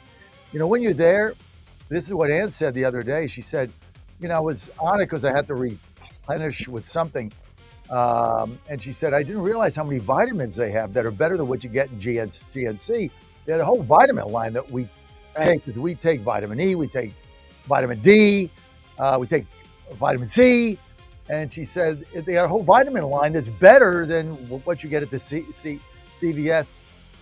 Magnesium, I think she takes for cramping or something. I shouldn't say that on the air, but anyway, whatever. Just go to twc.health/Godzilla. Get yourself 10% off. Dr. Kelly Victory, thank you for being with us. Thanks for having me. Good to see you. You're the best, and she's always helping me out with something. Thank you, Doc. Thank you so much.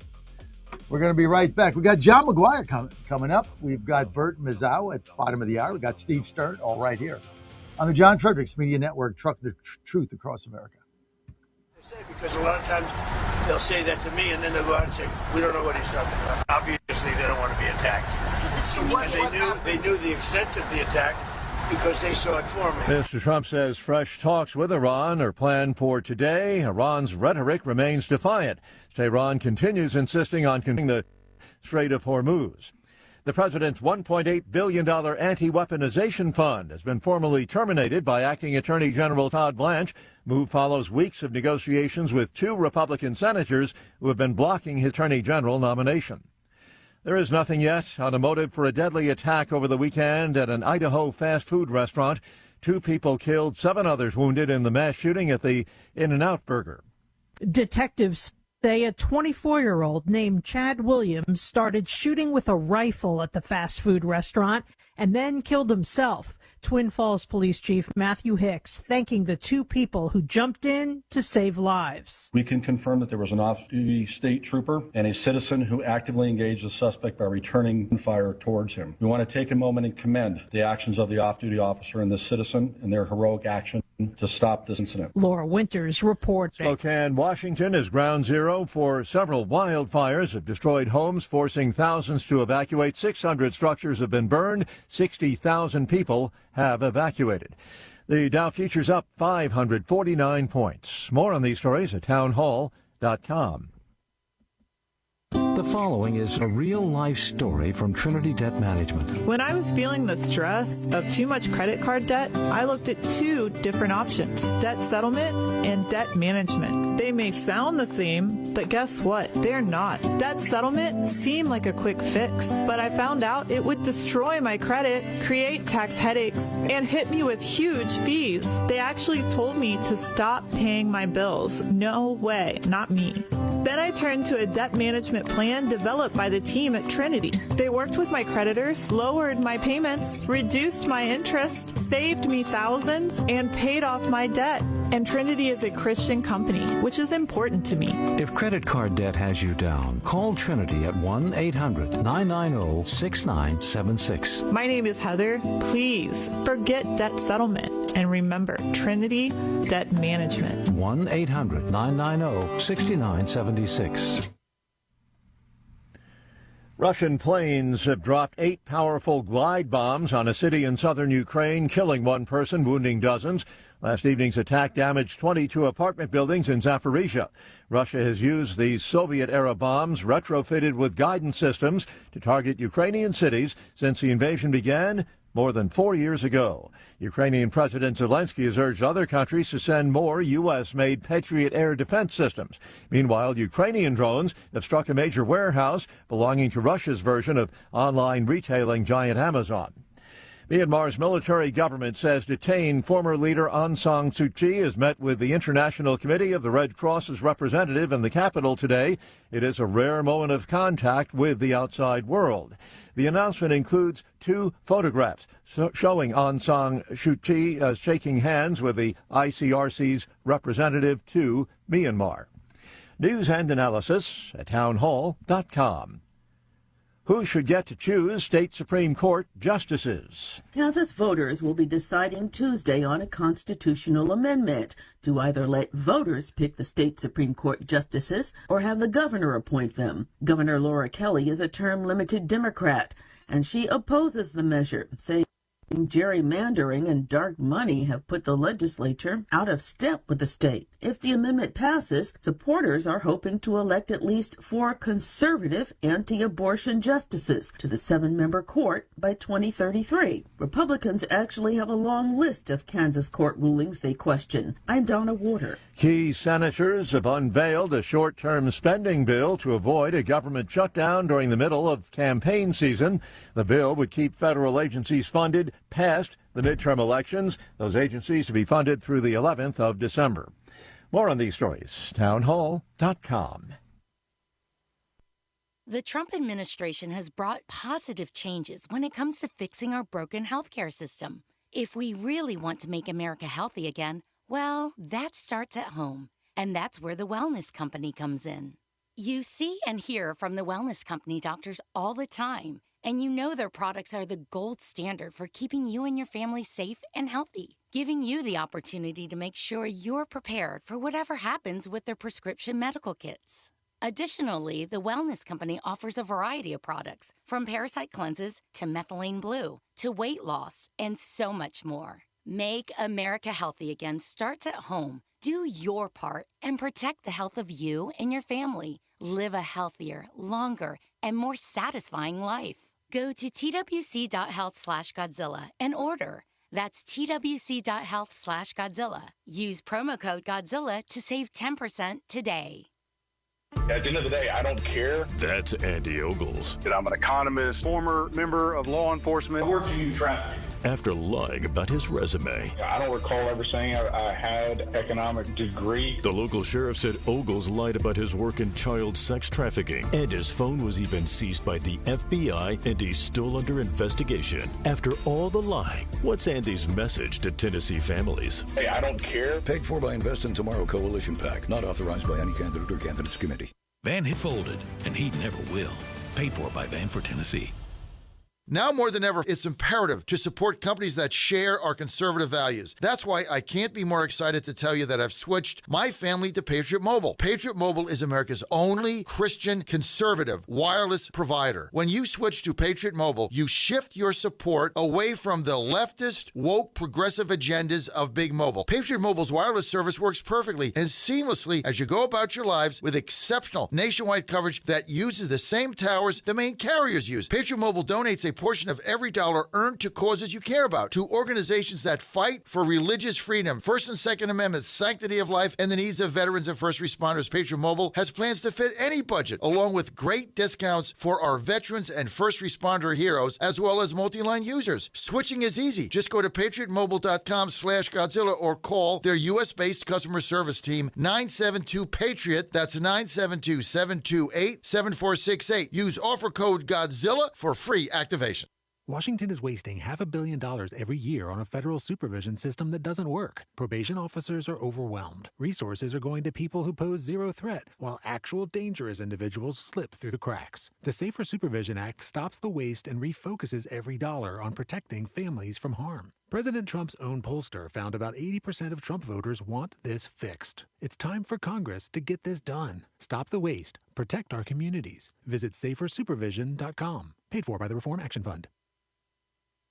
Everybody's talking about weight loss injections because the results are so dramatic. They work by lowering blood sugar and reducing appetite. So, what if you're looking to lose weight but not interested in painful weekly injections, especially when you hear about some of those intense side effects?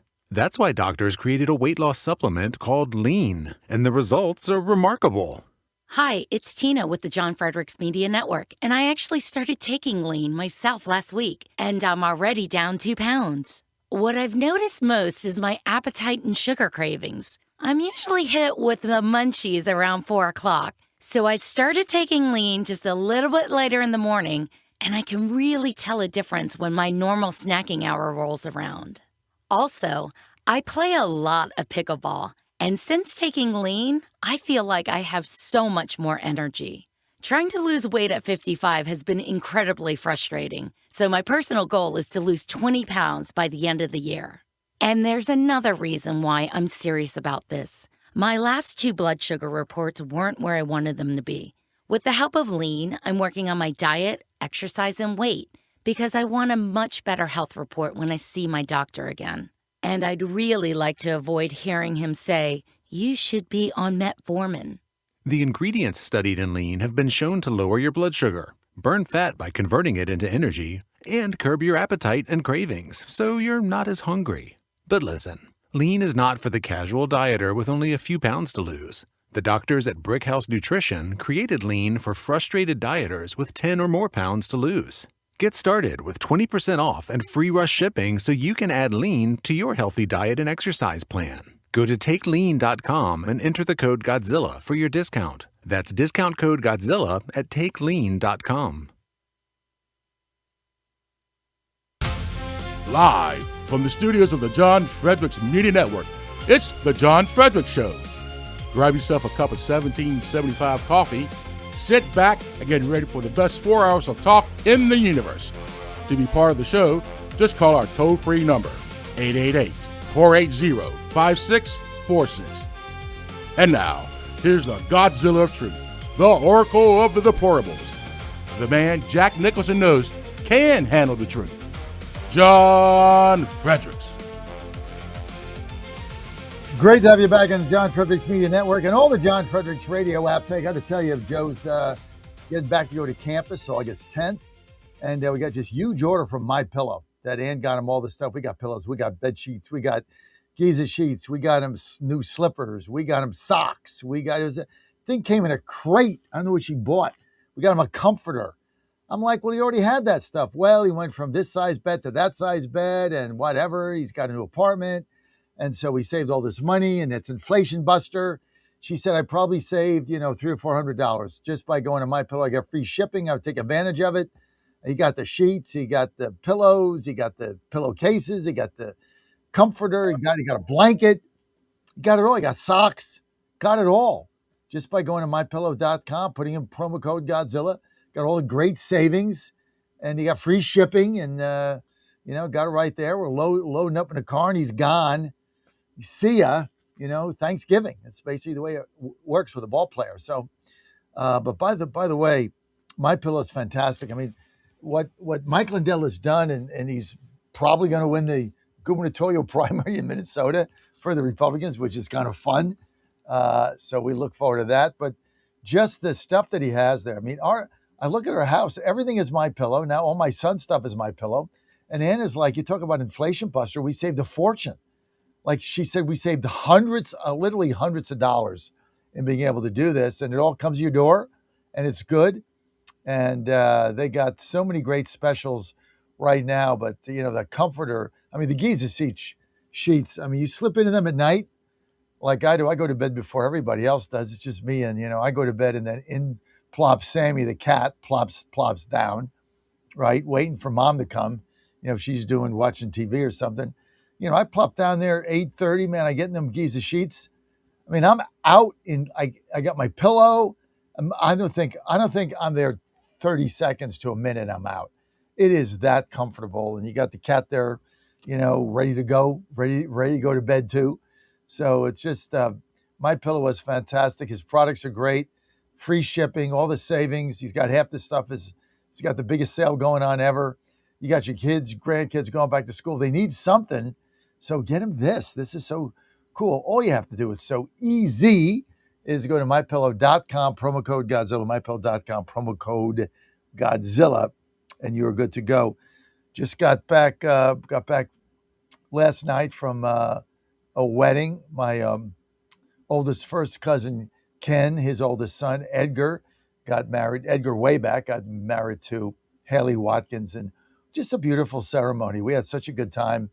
I've been trying to get a family get-together for 20 years. I just can't get it together. Somebody's always got something to do. Finally, I said to them, I'm like, because I got 3 cousins. That's my whole family on my side. I don't have any siblings. Everybody else is dead. I got 3 cousins. And I'm like, the next time we see each other is either going to be a wedding or a funeral. Let's hope it's a wedding. 2 of the 3 made it. So that was pretty good. But it was good to see everybody. And it was a beautiful ceremony. And, as bad as things are and as bad as things are divided, it was just great to see, families get together, different cultures. Haley is Jewish, we're Catholic. And Ken's wife, Maria, who's darling, is of, I think, Dominican and Puerto Rican descent, Mexican, Puerto Rican.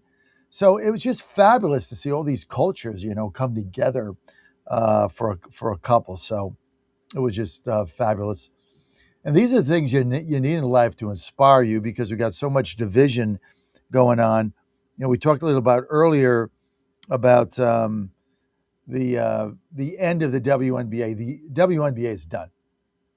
They're not going to survive 2 more seasons. They've politicized this thing now. They can't help themselves. It's run by lesbians.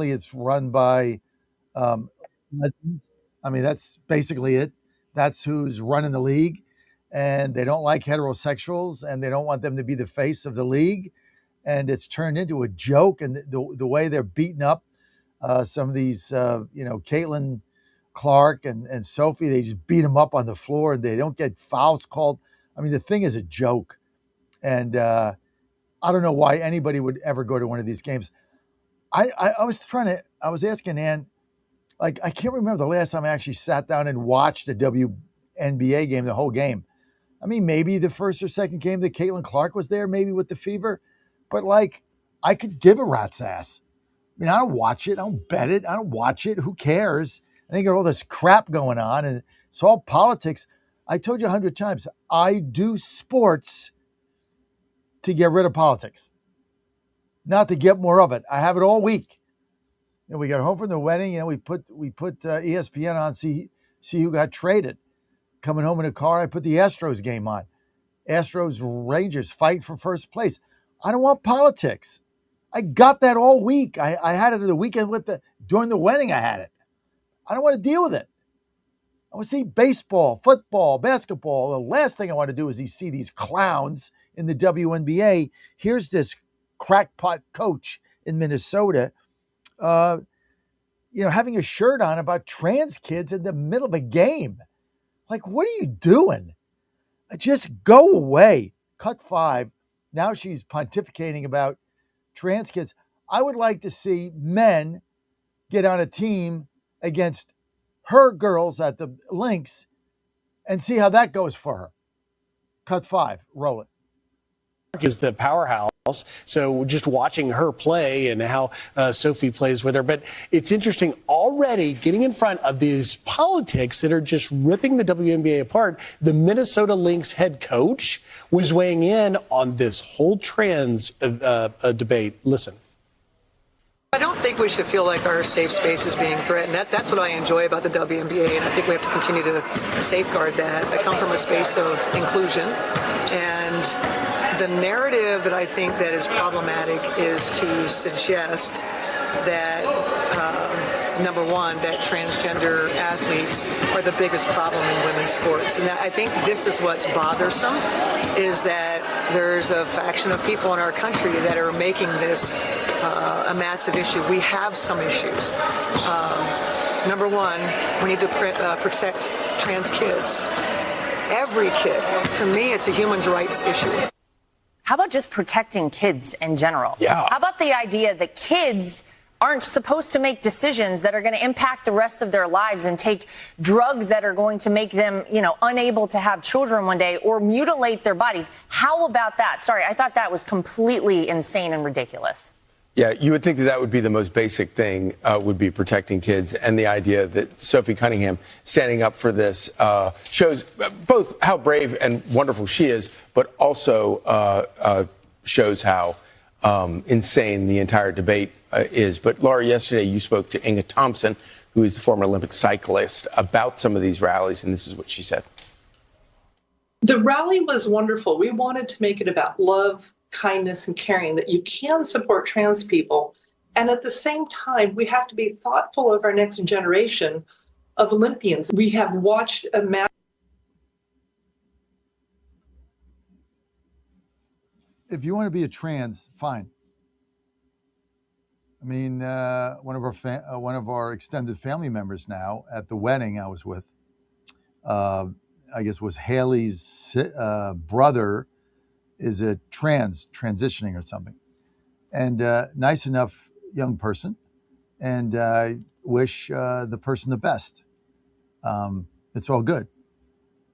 But why should somebody born as a biological male be allowed to play in women's athletics?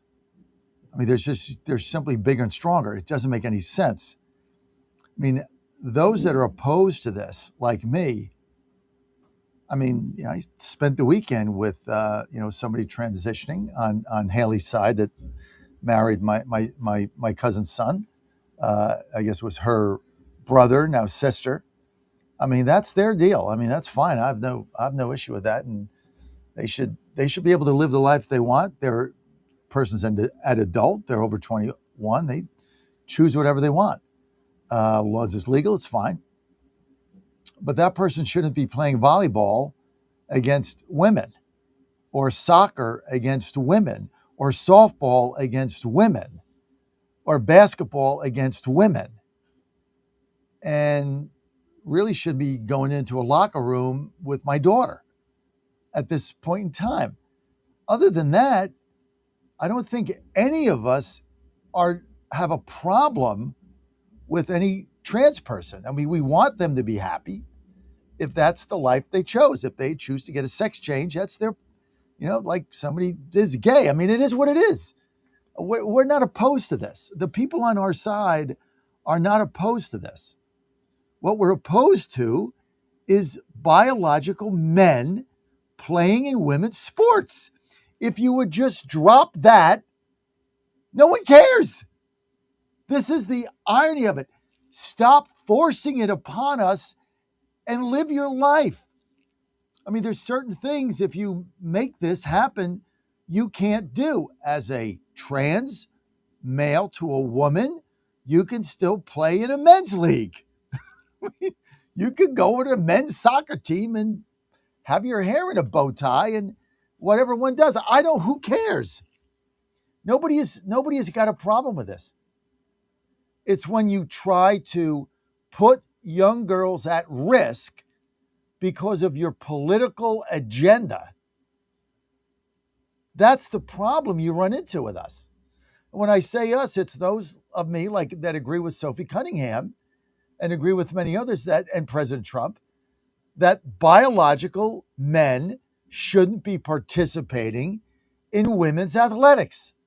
Not in middle school, not in high school, not in college.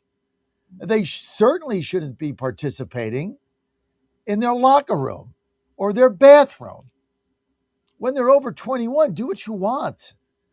I mean, if a trans wants to go play professional basketball and the WNBA and beat those women up, and the league wants to condone it, nobody will go to the games like they don't now anyway. So this is the problem. Nobody is opposed on our side to trans kids or young adults. We're opposed to biological men transitioning to females and playing in women's athletics. That's it. And going in their locker rooms in high school and middle school. That's it. Other than that, live your life. We don't care. I mean, we're driving home yesterday through D.C., and I guess there was a furry convention. I don't know, guys. I'm old school. I guess it was a furry. Still don't. Debbie Dooley told me what a furry was. I still don't get it. So there was a furry convention. So they were going to the convention, walking down the street in their furry outfits and various tails and furry things. And I don't know, it was a convention or a Halloween party. I don't know what it was, but it was all a bunch of furries. And had nothing to do with me. I don't care. You want to go to your convention and walk down the street in your furry outfits, you're not bothering me. As long as you're not jaywalking and put me at risk like anybody else, I don't really care. Anne was a little bit different. She was like, oh my God, what is this? I'm like, hey, they're going to a furry convention, probably up the street. I said, who knows? I don't care. It's got nothing to do with me. But start trying to put young women at risk, and I got a problem. And I think that's where the majority of Americans are. And so the WNBA is a joke. it is going to collapse. And it's going to collapse because it is now a 100% political statement endeavor. And I can get political statements all frigging day. I get up at 3:45. I go to the bathroom. I turn on my phone to prepare for the day. And until I go to bed or put on the Astros game or the hockey game, if it's in the fall, or a football game, I get political statements the entire frigging 18-hour day. And the last thing I want to do is get it on a Sunday when I'm watching a sporting event. I just don't want it. I don't want it on my beer. I don't want it on my drink. I don't want it on my food. I don't want it on my whatever I'm doing. I don't want it. I don't want it on my TV. I get the commercials. They're paying for their ads. I get ads running here. I got no problem with that. But I got a problem when it's in my face and I'm supposed to be entertained by watching a WNBA game, which now I'm not going to ever watch again. Just like I don't watch the NBA anymore. When they put Black Lives Matter on the side of the court, I never watched it again, and I was a big fan. I was a huge Rockets fan. So was Ann. We've never watched it again. I've never drank a Bud Light again. I never shop at Target again. I have choices, and that ain't one of them. There's a lot of choices for my economic dollar. There's a lot of choices for my beer. Bud Light ain't one of them. WNBA ain't one of them. NBA ain't one of them. So I've abandoned them all. I watch baseball, football, college football, and hockey. That's it. I love hockey because no politics. And that NHL commissioner, every time they try to inject it in, he spits it out. He spits it out like a bad cherry, just spits it out. No, we're not doing that. Come here to see a hockey game. You want to wear trans outfits? Fine. Wear anything you want. Jersey of the other team? Fine. That's your choice as a fan. But no, we're not going to have pride nights and make people wear stuff they don't want to wear.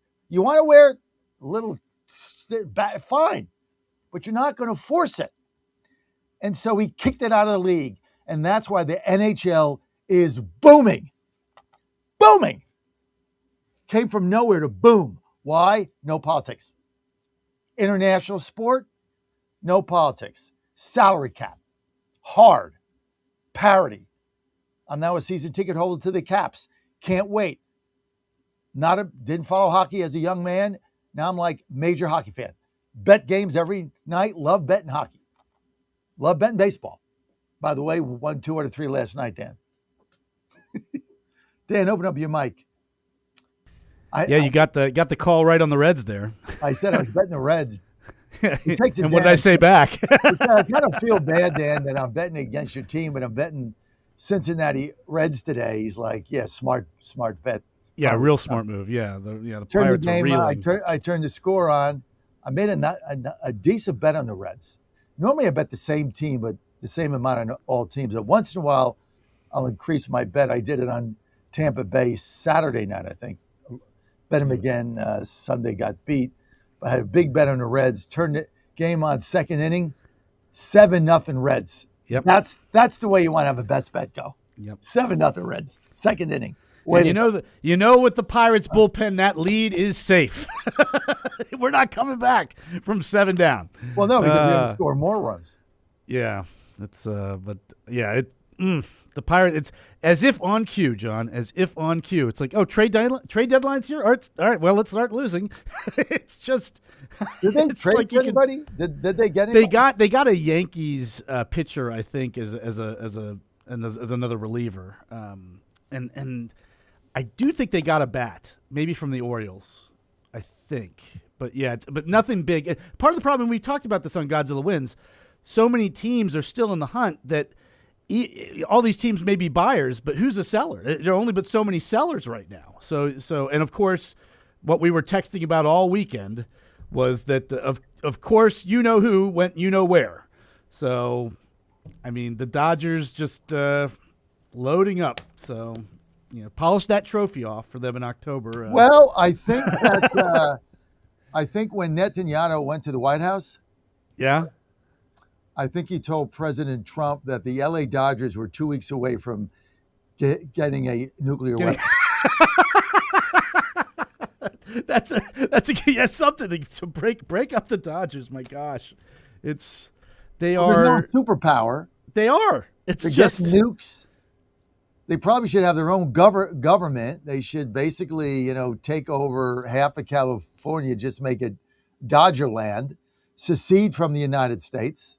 They got all the money. And maybe they can take the rest of California with them. They're going to have nukes.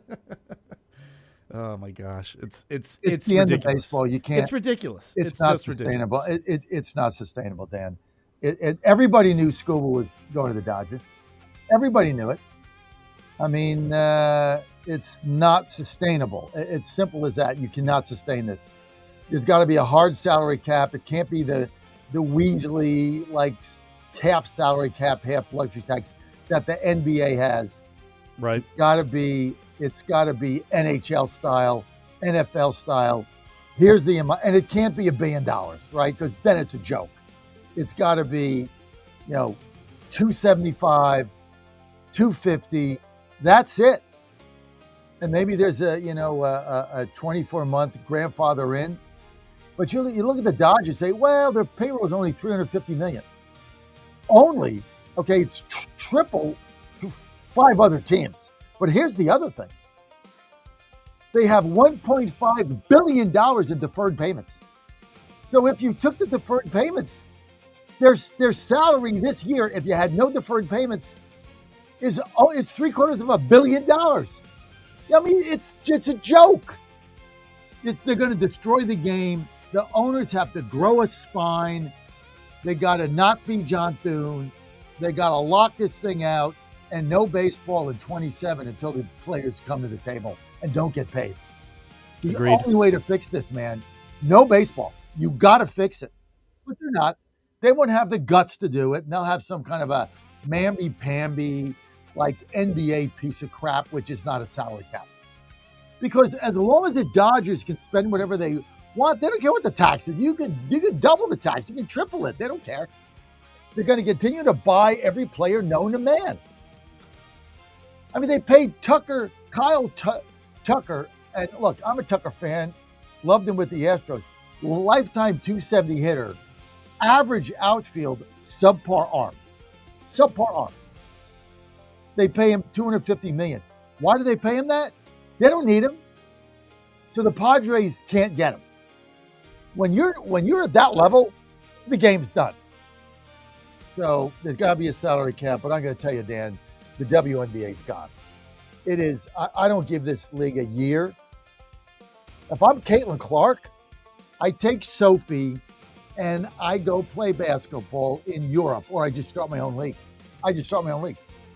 She could get the funding, her and Sophie, to start a new league with six teams. And they'll get a bigger attendance from day one. The WNBA is turned into a political messaging enterprise, and no one cares. It's a complete clown car, and it's dangerous. I mean, did you see the elbow that Sophie got the other day, and they called a foul on her? She almost knocked her teeth out. Yeah, that was my daughter. I'd pull her out of that league. I'd say, no, I'm done with this. We're done. You got to go do something else, because you're going to get hurt. Obviously, I feel strongly about this. All right, we got Bert Mizzato, I think, coming up. We got Steve Stern, plus your calls, 888-480. John, stay with us.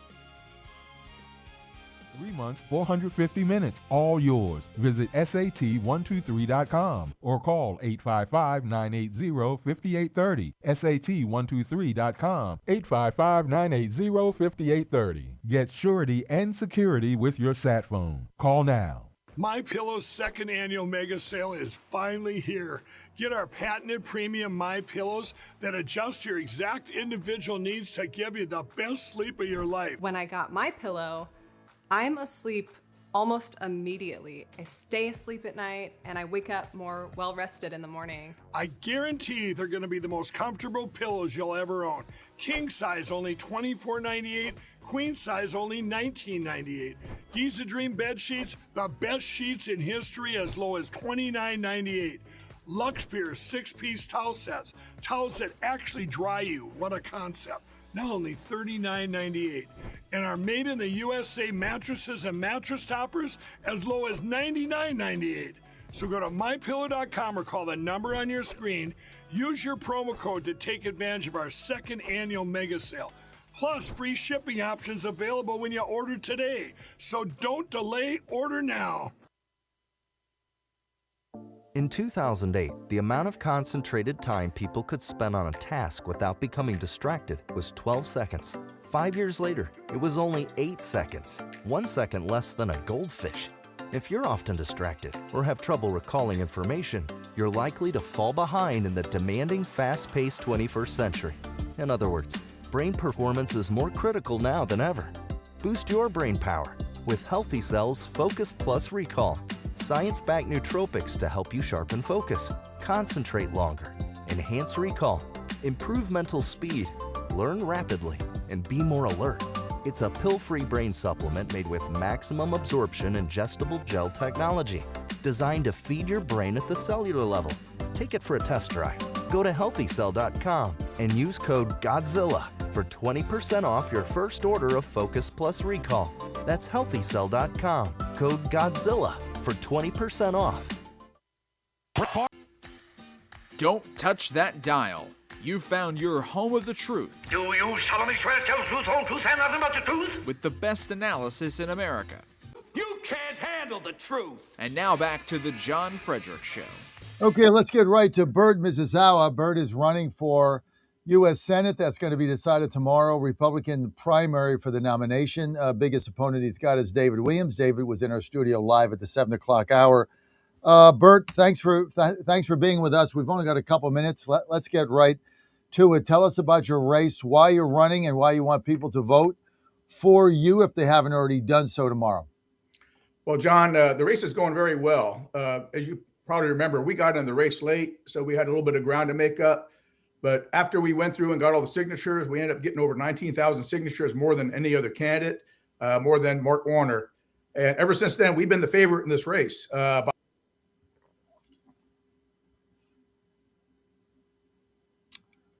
looks like Bert froze. All right. Well, he says he's the favorite. Hopefully, if he gets back, we'll ask him a few questions. Let's see, Dan. Let's just have him call in, I guess. Let me send you his number, and probably should have gotten a hard line, but let me see if I can find this Dan here on the fly. And I have Bert's number. I'm going to send him the call-in number right now. Yeah, just have him call in. It's all good. All right. Meantime, while you're doing that, I want to get to Joe Manchin. Cut 3. Here's Manchin. He basically says, "Look, Bernie is a socialist who had to use the Democratic Party to get elected." I mean, this whole thing is ridiculous. I don't know what the Democrats are doing, but I'm going to get to these poll numbers here in a minute. If you can get this Manchin cut 3, you're good. I think you might be calling Bert. Let me get some. You know who says it's a rigged system? Bernie Sanders. He's an independent. Bernie's a socialist now, and I respect Bernie. I respect where he's coming from. Bernie's always been who he is, but he's had to use the Democratic Party to get on the ticket. Yes, he took that path. Okay, let's get to Bert very quickly. Bert, you got him on the phone, or can we get to Steve Stern? Let's go to Stephen Stern. I'm waiting for Bert to call in. Okay, let's get to Steve Stern. Steve, thanks for being with us. Steve, always good to have you with us. Tell you what, Dan, because we couldn't get Bert on, we're going to just give this segment to Steve and tell Bert we'll talk to him soon.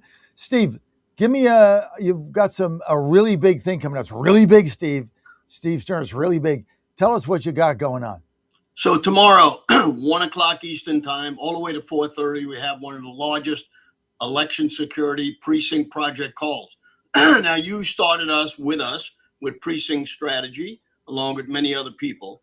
And what we've done now, and I want to show everybody if they want to come on live tomorrow, this is huge. We expect anywhere from 4 to 8 million people. It changes every couple of weeks when we have this, depending on who is streaming it. So the first hour will be precinctprojectusa.org. Now, we want people to sign up for that. Excuse me. And why that's important. Precinct strategy was started with Dan Schultz about 14 years ago. I joined him about 5 years ago. You joined us. You endorsed it. And what that is getting Republicans involved in the party. And why we started precinctprojectusa.org and why we're asking people to sign up for it is very simple. In precinct strategy is just a website where people could go on and find out how to join. Where Precinct Project, what we've done is we've enlarged this with 1 person to 3 people in every state, letting you know how to get involved. So there's actually somebody you could call into, let's say, John, you're in Virginia or DC and you want to get involved, you call up and they let you know how to get involved. They also let you know manuals. You get manuals to find out what you do as a precinct project man or precinct strategy guy. And what that does is, a lot of people join and then never get it activated. So what is a precinct strategy, precinct project person who joins? A committee man and a committee woman. You attend meetings, you vote, you get candidates elected. This is the most important thing. How do you think you get candidates elected? You need volunteers. These volunteers come from that. They canvass neighborhoods. They poll watch. I want to talk a few minutes about poll watching. We're asking everybody to go to protectthevote.com to become a poll watcher and poll worker. We're working very close with the RNC to do that. This year, they have 1 head person in every state, which we're going to get the list. So if anybody wants to know how they can get involved in the election integrity in their local projects, we can do that. So also we have newsletters on the Precinct Project. We have procedures. So we're bringing this, newsletters go out once a month. And once a month, we have a Precinct Project election security call. This time we're going to have Chan Stowell on from Minnesota, Michael Giannano. Now, why is that important? He's a YR from Manhattan. I'm 85. I've been doing this for 25 years. You never know when God is going to take you away. So we need these young people involved. And that's what we're working on. It's the first time we're able to get somebody that has a great rapport on, and you want to watch them tomorrow. We're going to have Lori Skibo on from Michigan. She's going to tell you what's going on there. Very important state, as you always say, with the Senate. Matt Hawkins from Washington and Tina Horlacher from Utah. Then after that, for an hour, then we're going to have our precinct, after our precinct strategy, precinct project, we're going to have our election integrity call. We'll have 2 hours of some of the top people on. We're going to have Wayne Root on, who my friend John Goodman, and you met him at our event. He's talking about the most important thing that Wayne has come up with is the executive order, along with Peter Tickton. John Goodman has researched this, and it's a national security emergency, EO, based on foreign interference from China and illegals. Now, I know a lot of people are trying to get the SAVE Act passed. I hope it gets passed, but at this point, we don't see it going on. So we're hoping that President Trump does that. We got to get the machines out of there. We got to get, we have to have paper ballots, hand counting. So we have a lot of people going to be talking about that. We're going to have Peter Tickton on. He'll be talking about that, as well as Tina Peters. Thank you and everybody else who helped her get out of jail. Every time we had a show, we had people call the governor, and thank God he did something. Jerome Corsi will be on there, Harry Hurry, Greg Stenstrom, who does a lot of lawsuits in Pennsylvania, John Droz, Derek Lind, Linda Sinkowitz will co-host with me. She's fightvoterfraud.org, Ralph Pizzola, and then we'll have Lance Migliaccio from the Big Mig. We always try to have a podcaster on. And a lot of people ask Steve, I was on Steve Gruber's show, and he asked me, how do we get all these people on? Well, once in a while you do us for on the radio, but normally we have Getter, OBBM Network, Rumble, The War Room, Cloud Hub, Lindell TV, Stern American Rumble. If you want to see this live or you want to see any of the past ones, go to Stern American Live. Very important. Go to Facebook. We have many people streaming this. Not all of them do it all the time, but we have 150 podcasters who could be streaming this at any one time. We have people that are showing this on radio, or they're talking about this all over the country. And why is this important? Well, when Trump won the last election, Susie Wiles texted me and said, "Thank you very much for all you did." And I said, "Well, what did we do?" Said, "You brought this information out. I'm not an expert on anything. I bring all the experts on. You've been on before. We try to get new people on each time and different states so people can get involved." So I know we have limited time today, but I want to go over a few things. I want to let everybody know if they want to get a hold of me, they can go to sstern1054gmail.com. You could give me a call at 954-562-5225 to get involved. It's so important for precinctprojectusa.org. I think this is one of the most important things that I've done. 4 people around the country asked me to help them to do this. We have thousands of people signed up. Every time we have a program, we get hundreds of people to sign up every program. Think about this, precinctprojectusa.org. If you're listening today, get involved. We need more people to get involved, because on this next election, you can see that the Democrats are really enthusiastic. The Republicans are not. We've got to get them out to vote, especially in Texas, Michigan. We got to win the Senate. We got to win the House. You've been terrific on bringing people on and getting them involved. We're very happy to have Wayne Root on. Wayne has helped us quite a bit, and he's everywhere. And he's talking about a lot of things that are important in election security, as well as Peter Tickton. You know, Peter Tickton helped us very much with Tina Peters. And fortunately, when she got out of jail, she was on one of the programs first, and then she came on our program. We helped her, but she's still in a problem. She still owes a lot of money. We ask everybody to go to tinapetersus.us to try to donate. We need to help her out. She is the face of election integrity, so we try to have her bring on all the time. I know I talk a lot, so John, give me a couple of questions this time, and I know you have limited time today, but I appreciate you getting me on. How does what you're doing in the short term affect the midterms? Well, the first thing is, if we don't get people involved, that's the most important thing.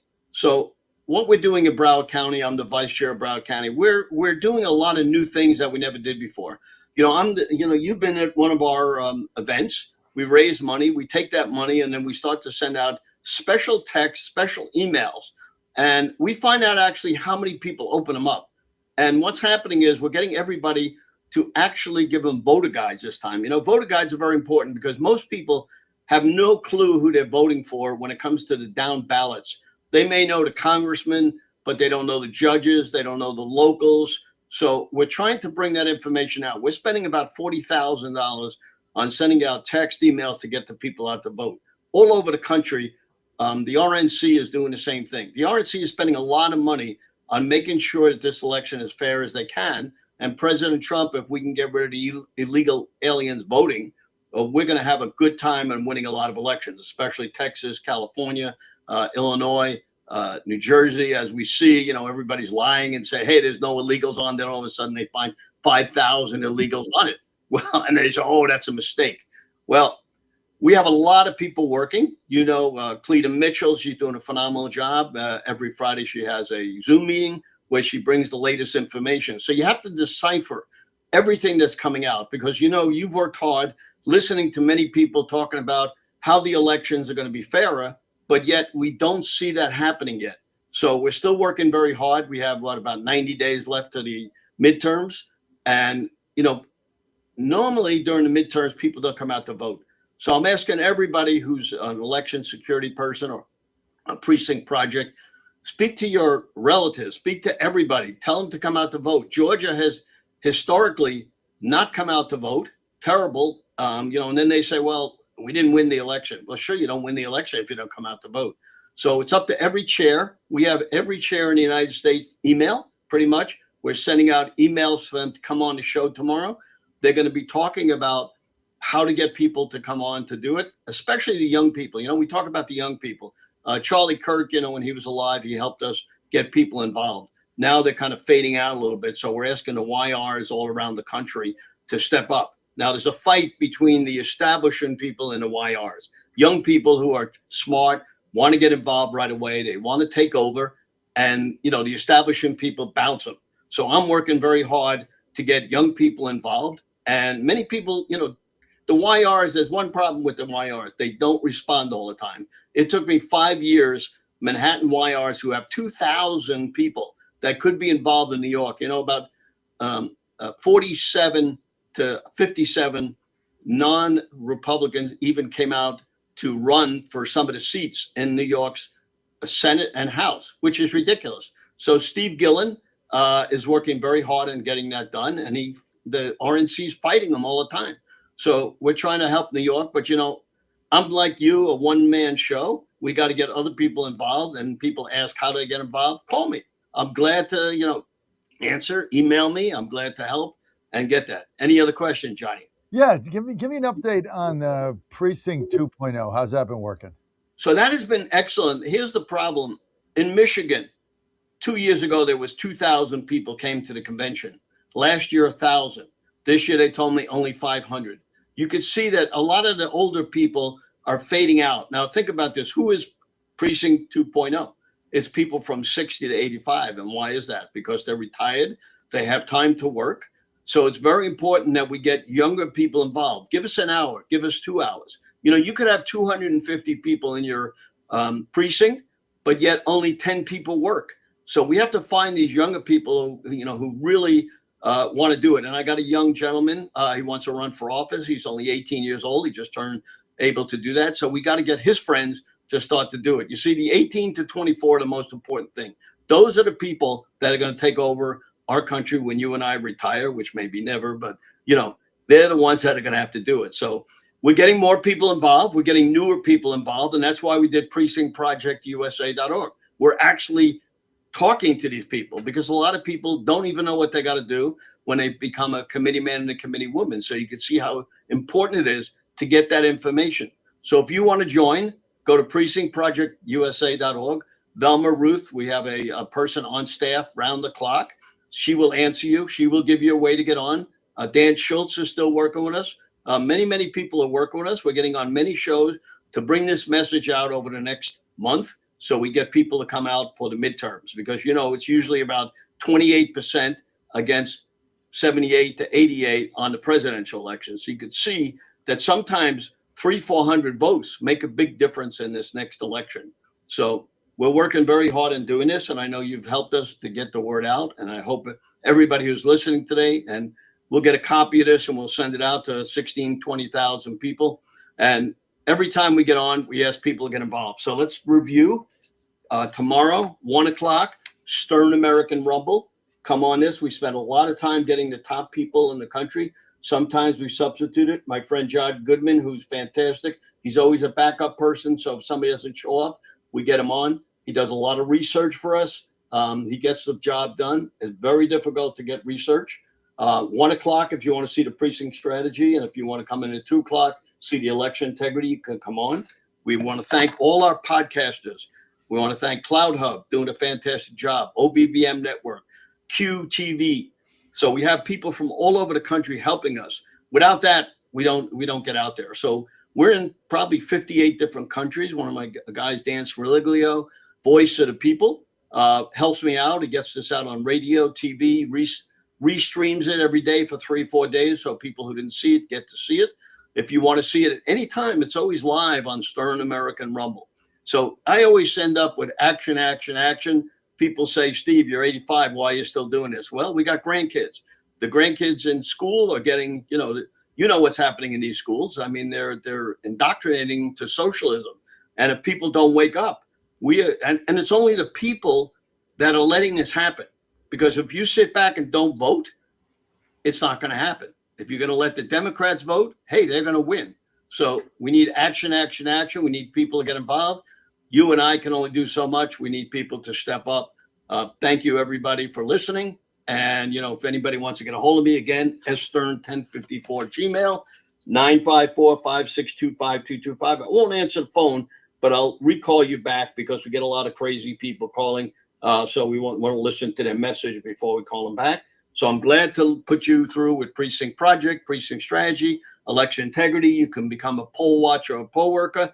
We're happy to help everybody in the United States get involved. Now, the one thing that we're trying to do, which I wanted to tell you, and the most important thing I can tell you, I've had everybody try to text President Trump saying we need a few people in the administration that'll listen to the grassroots people. If you recognize the fact that we don't have anybody bringing that information that we know that's happening on the ground to President Trump, it's going to be rough on this next election, because he needs to get on the young podcasters. You know, he did that when he won the election. His son got him on these young podcasts. You remember, he's all over Fox, he's all over here, there, and Europe, and in the White House. So bring that message to him, because I've had General Flynn do it. I've had Wayne Root. I've had many, many people bring that message up, and still nothing is happening. So we need that message to come from the grassroots people, that we see what's happening, so we can help win this midterm election. So, Steve, let me ask you a couple of questions. Sure. Number one, are you guys having your Broward County big event again? Have you already had that? When is that? No, the big event is September 19th. It's at, you were there last year. This year we're having only candidates who won, because they're going to be talking about winning the election. So whoever wins the governorship, there's 4 or 5 people running. We'll have that person. We've already got. That's going to be after the primary, right? Yes, after the primary. You have all the candidates there after the primary. Correct. Broward County is blue, but we're turning it red. We have more and more people working to ask people, to join. And this time we're only having, like I said, the candidates, so we can, we get 400 or 500 people there. And it's important to get that message out, because when Broward County votes, even though we're blue, we still have hundreds of thousands of Republicans who could vote. You affect the state. I mean, whether or not you win the county, you guys affect the whole state, because if you get a big vote there, the Republicans win big. Plus, you got a congressional seat there that's in play that we need to win. So, and you guys have done a super job in Broward County. I remember years ago, before you were involved, I mean, Broward County I used to go down there for meetings. I think it was a West Palm Beach Post was a paper. I think it was owned by the Tribune Company when I worked for Tribune. And it was like 70-30D back then. So you guys have done a super job. Now, the good news is, the November state. 19th, should I put this on my schedule? Am I going to be the MC again? Yeah, well, I'll give you a call on that. We only are having basically candidates at this one. No outside people, basically, but you're more than welcome to come. Go to the casino, go to the racetrack, enjoy. Get the boot. What was that track I went to there that I loved? Yeah, that's the track that we're having what's the name of it again? Was that? I forget the name of it. Yeah, but anyway, they have a terrific casino there. Did you get into the casino? Does a big black bear crap in the woods? Let me get the little brochure and we'll show everybody. Did I get into the casino? Come on, Steve. You know me for 20 years. The reason I went. So the name of the casino, it's in Hallandale, is Gulfstream Park. Gulfstream Park, that's right. And it's Gulfstream Racetrack, and we have probably the person that's going to win the governorship, which whoever wins the primary. Byron Donalds is leading now. I think he has about 35% of the vote. There's 4 or 5 other people running. And you said something about, District 25 and District 22 have been reapportioned. And you guys can win those seats. Yeah, we have a guy named Carbonaro. Steve, I got to go. I got to go again. People want to follow you. Where do they go? Go to Stern American Rumble, Stern American, all over every site, and you'll see all the information. Thank you very much for having me on. American Rumble. Hey, Steve, my best to Diane, okay? And to your wife, too. We got to get together. We'll get you down here. Gulfstream, baby. Let's go. Can't believe that Steve asked me, hey, when you were at Gulfstream, did you go to the casino? Like, hello? I'll be right back. Pennsylvania Posse is next. Stacey Gary's coming on. So's Dan Music. Stay with us. Follows weeks of negotiations with 2 Republican senators blocking his nomination to become Attorney General. A spokesman for Texas Senator John Cornyn confirmed the deal, which comes ahead of a Tuesday confirmation vote for Blanche's nomination in the Senate Judiciary Committee. The other GOP senator, North Carolina's Tom Tillis, did not have an immediate comment. Bernie Bennett in Washington. President Trump says talks with Iran will resume today. The negotiations come after Mr. Trump called off a planned attack on Iran. We're talking to them in the form of a negotiation, and we'll see if it's true. I'd love to do that. Save a lot of lives, save a lot of unnecessary power. To be honest with you, it will take many, many years to ever build it back. If it could, I don't think it would be even buildable back. Mr. Trump says the planned attack would have been the largest such assault since World War II. Powerful winds have been a driving force behind massive wildfires in and around Spokane, Washington. Homes are among the estimated 600 structures destroyed. Thousands of people have had to flee the flames. It's not fire, but flood that's the issue in northwestern North Carolina, parts of neighboring southwest Virginia. State of emergency declared in flood-ravaged Surrey County, North Carolina, where the roads have been washed out and other infrastructure heavily damaged. Cuba is in the dark again, an island-wide blackout caused by the collapse of Cuba's aging power grid. And amid a U.S. embargo, there's no diesel fuel or oil left to run the power plants.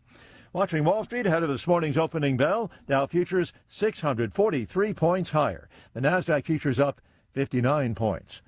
More on these stories, townhall.com. Progressive knows you could have easily taken the freeway, but you took the scenic route to see a waterfall and an oddly busy boiled peanut stand. Discovering the unexpected is exactly why you bought an RV, so protect it with a bundle from Progressive. Because although you may be 3 hours behind schedule, you're 6 jars of jam richer and possibly enrolled in a butter-churning workshop. Switch to Progressive and protect your RV, boat, or motorcycle by bundling with your home or auto insurance. Progressive Casualty Insurance Company affiliates and third-party insurers. Not available in all states or situations. Half a century later, Watergate still shapes how Americans view power, scandal, and trust. This weekend, the America 250 film series presents Watergate Secrets and Betrayals. Revisit the investigation through archival footage, interviews, and new arguments about what happened. Watch Saturday and Sunday at 7 p.m. Eastern on Salem News Channel. An investigation is underway into an aviation disaster in South America. Authorities in Peru say 13 people have died after a plane carrying European tourists crashed outside the city of Nazca. Witnesses approached the crash site on Saturday as footage showed a plane wreck in flames. The plane was taking the tourists to view the famed Nazca lines when it crashed into a field. Nazca's municipal government said the plane departed from the nearby city of Ica. Among the dead in Saturday's crash were 7 Italian citizens, 2 Spaniards and 2 Germans, according to officials. The other 2 fatalities were the pilot and co-pilot. I'm Karen Shamas. Residents of Japan's earthquake zone on the southern main island of Kyushu are working to clear mountains of debris in intense heat. The magnitude 7.1 earthquake struck last Tuesday. News and analysis at townhall.com. College computer science majors are down and AI for everyone else is up. Hiring for entry-level software developers has slowed and college enrollment in computer science is declining. However, interest in artificial intelligence is growing among students from non-tech majors. Schools like VCU are offering AI minors, and universities like Purdue and Harvard are incorporating AI into the curriculum. Northwestern University is expanding AI courses for non-computer science majors. Colleges are responding to changes in student demand, but they also recognize that new graduates, regardless of their field, are facing questions about their AI skills from potential employers. I'm Lisa Dwyer. The suspect in a fatal shooting at an Idaho fast food restaurant died of a self-inflicted gunshot wound, according to police. The suspect identified as 24-year-old Chad Williams. More on these stories, townhall.com. Van Hill owned it, and he never will. Paid for by Van for Tennessee. MyPillow's second annual mega sale is finally here. Get our patented premium MyPillows that adjust to your exact individual needs to give you the best sleep of your life. When I got my pillow, I'm asleep almost immediately. I stay asleep at night and I wake up more well-rested in the morning. I guarantee they're going to be the most comfortable pillows you'll ever own. King size, only $24.98. queen size only $19.98. Giza Dream bed sheets, the best sheets in history, as low as $29.98. Lux Pierce 6-piece towel sets, towels that actually dry you. What a concept. Now only $39.98. And our made in the USA mattresses and mattress toppers as low as $99.98. So go to mypillow.com or call the number on your screen. Use your promo code to take advantage of our second annual mega sale. Plus, free shipping options available when you order today. So don't delay, order now. Washington is wasting $500 million every year on a federal supervision system that doesn't work. Probation officers are overwhelmed. Resources are going to people who pose zero threat, while actual dangerous individuals slip through the cracks. The Safer Supervision Act stops the waste and refocuses every dollar on protecting families from harm. President Trump's own pollster found about 80% of Trump voters want this fixed. It's time for Congress to get this done. Stop the waste. Protect our communities. Visit safersupervision.com. Paid for by the Reform Action Fund. This is Crom Carmichael, CEO of Solti. We got a wonderful email from one of our customers up east named Joe, and here's what he had to say. I started taking Solti almost out of desperation with little hope because I was resigned to the futility that although I was up to taking 2 statins a day, high cholesterol was something I just had to learn to live with. In fact, when I turned 60, after taking a stress cardio test, my doctor called me on a Saturday, which of course is never a good sign, and told me that I was clogged more than 95% of the people my age. I had an angioplasty and a stent procedure done at that time. Today, my stubborn triglycerides are only 1/3 of what they had been before starting taking Solti. My prescription statin dosage has shrunk from 60 milligrams to only 10 milligrams a day. My primary care doctor that I have had for many years still can't believe the results, and neither can I. Thank you, Solti, for providing such a wonderful product. And folks, I want to invite you to take care of your heart also by going to GodzillaHeart.com. That's GodzillaHeart.com. Use the code Godzilla at checkout, and you'll get a 50% discount on your initial shipment. Thanks so much. It's time we send a farmer to Congress. Charlie Hatcher, a 5th-generation Tennessee farmer who served under Governor Bill Lee. A business owner, Charlie Hatcher is an America First conservative who gets things done. Pro-gun, pro-life, pro-Trump, Charlie Hatcher is the trusted conservative leader we need. Endorsed by Tennessee leaders, Charlie Hatcher is built farm tough. On August 6th, vote Charlie Hatcher. It's time we send a farmer to Congress. Invest in Tomorrow Coalition PAC is responsible for the content of this advertising.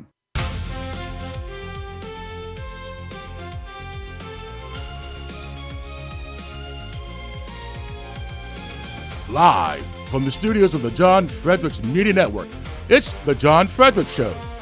Grab yourself a cup of 1775 coffee, sit back, and get ready for the best 4 hours of talk in the universe. To be part of the show, just call our toll-free number, 888-480-5646. And now, here's the Godzilla of Truth, the Oracle of the Deplorables, the man who trucks the truth from coast to coast, John Fredericks. Okay, welcome to the John Fredericks Media Network. Great to have you. As always, back with us, I am your Godzilla of the Truth in America. It's Monday, which means it's time for the Pennsylvania Posse, and they are coming up. Hey, we got a new ad that Shapiro ran, Dan, that I sent you over the weekend. We're going to get that going. I'm featured. I finally made it. I finally arrived. I'm 68 years old. My whole life, I've waited for this moment where I am featured in a Josh Shapiro for Governor ad. I mean, you can't get better than this. It's like I died and went to heaven and came back to life. I mean, it's like Lazarus' resurrection. I'm in a Josh Shapiro for Governor ad with Stacey Garrity. You just can't get better than this. We'll play that in a minute. Dan, I sent it to you, I think. But we'll play that in a minute. First, though, we got to go to the Pennsylvania Posse. But first, I tell you what, you're probably on screen saying, Fredericks, you look so good. How do you do it? Do 75 push-ups every day. You're 68. You're losing weight. Lean, baby. Lean is the way to go. I've been taking this thing now for 2 weeks. Lost 2 pounds. You lose a pound a week, you're in good shape. I got to get from 245 to 225. Got on the scale today, 243, 2 pounds, going in the right direction. You want to do this the right way. You lose it all in a week, you just put it back on. You want to sustain it, endure it. And so far, so good. I take 3 of these babies a day when I get up with a glass of water. And Dan, put the car on up here for lean, because this thing is absolutely one of the best things I've taken. And the thing I love about lean, and go to takelean.com, is it supports your metabolism. You get energy, burns fat, reduces your appetite, so you don't get the snacks in between. But I've only been on it 2 weeks. I lost 2 pounds, which is what I'm telling you guys. You want to lose 10 or 20 pounds and you're serious about it, guys and gals, then take a serious look at lean. Go to takelean.com, takelean.com, promo code Godzilla. You're going to get yourself 10% off. And again, best thing about this is no needles, right? No synthetic. Just open it up. You get tablets right there. You pop 3 of them in, glass of water. You're good for the day. You do it the next day. And sustainable weight loss is what I'm after. And I think so far so good. 2 week. Tina's been on it. My marketing director, she's been on it 2 weeks. She lost 2 pounds. I've been on it 2 weeks. I lost 2 pounds. So I got a little more body fat than her, so it's a little bit easier for me. But she's lost 2 pounds as well. That's what she told me. That's what she did in the ad. So we're good to go. Just go to takelean.com, Danny. I know Dan wants it. Takelean.com, promo code Godzilla.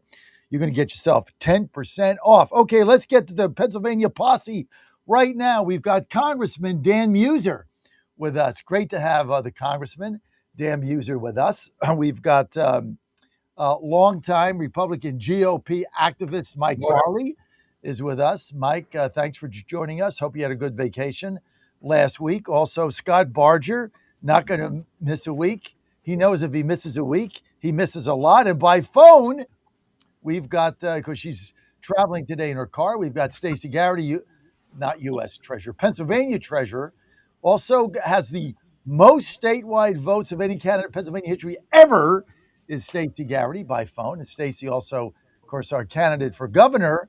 And, Josh Shapiro feeling the heat a little bit there, Stace.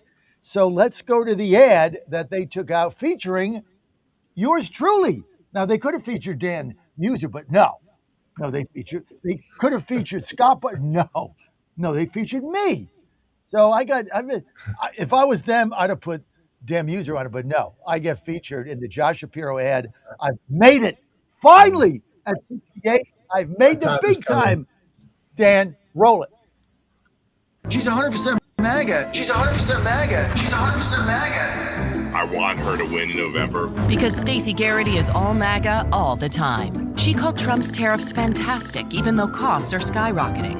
Garrity said Congress should pass Trump's cuts to nursing homes and health care ASAP. And as governor, Garrity will put Trump's agenda ahead of Pennsylvania. Maybe that's why he said, I happen to like you more than I like me. Stacey Garrity, 100% MAGA, extremely wrong for us. Okay, let's get right to Congressman Dan Muser. Desperation, Dan, or what? Well, he's went negative real early, didn't he? And in his view, that's negative to his base, and that's about it, right? I mean, to 50+1% of Pennsylvania, as we saw just less than 2 years ago, we voted in President Trump. We voted in MAGA. We voted in competitive tax rates and secure borders and not being favorable to human trafficking and cartels drugging with illegal drugs our young people and killing. We voted in a strong national security and an energy policy that's in line with what makes America stronger. We voted out boys in girls' locker rooms and playing in their sports and lack of common sense. So, what he's trying to do is just drive his base. So but by the way, that base has gotten crazier and crazier by the moment. And you know what? That's who Shapiro is going to have to represent. Meanwhile, let's just face it with Josh Shapiro. Josh Shapiro lost the VP sweepstakes to Tim Walz, right? We got to keep that in mind. I mean, Kamala chose Tim Walz over Josh Shapiro.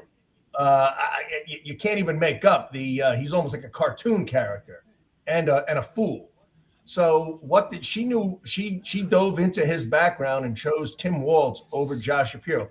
And we see it in the results. I mean, look, Shapiro's got a hell of a political machine. There's no question. Full of fantasy and exaggerations and frankly lies. But he's a phony, as being brought out. And his results speak for themselves because they're non-existent. I mean, Pennsylvania remains in the doldrums as far as best places to work, where businesses want to grow, just quality of life. I mean, clearly people continue to leave Pennsylvania as opposed to enter Pennsylvania. We can turn it because we know we have the best state in the nation. And, somebody like Stacey Garrity has a plan to correct the wrongs of Shapiro, just like President Trump had the plan to correct the wrongs of Joe Biden. Garrity's got the plans to correct the wrongs of Wolf. Well, we happen to have Stacey Garrity by phone, treasurer of Pennsylvania, got the most statewide votes ever of any Pennsylvania candidate, either party. Stacey also our candidate, I say our, even though I'm in D.C., our candidate for governor for Pennsylvania. And Stacey, well, they're taking these negative ads, calling you MAGA. I thought it helped. I thought it helped you, coupled with the fact that they had to get pictures of you. And normally, what candidates do, they try to find an unbecoming picture. Well, they couldn't do it. Both clips they had of you, you looked as great as ever. So it's like they had a hard time with that. But I think the ad actually backfired and helped you. Hey, John, great to be with you. Sorry, it's my car. Yeah, I had to watch it twice, and I said, "Oh, okay, that's all they have to say that I'm MAGA. That's great, fantastic." I mean, the newest rankings from U.S. News and World Report came out this past week, and Pennsylvania is now ranked. We were ranked 38th economically. We are now 47th out of 50. Can you believe that? Unbelievable. And Stacey, I want to send this over to Scott Barger here with us. Scott, we got Stacey on the line.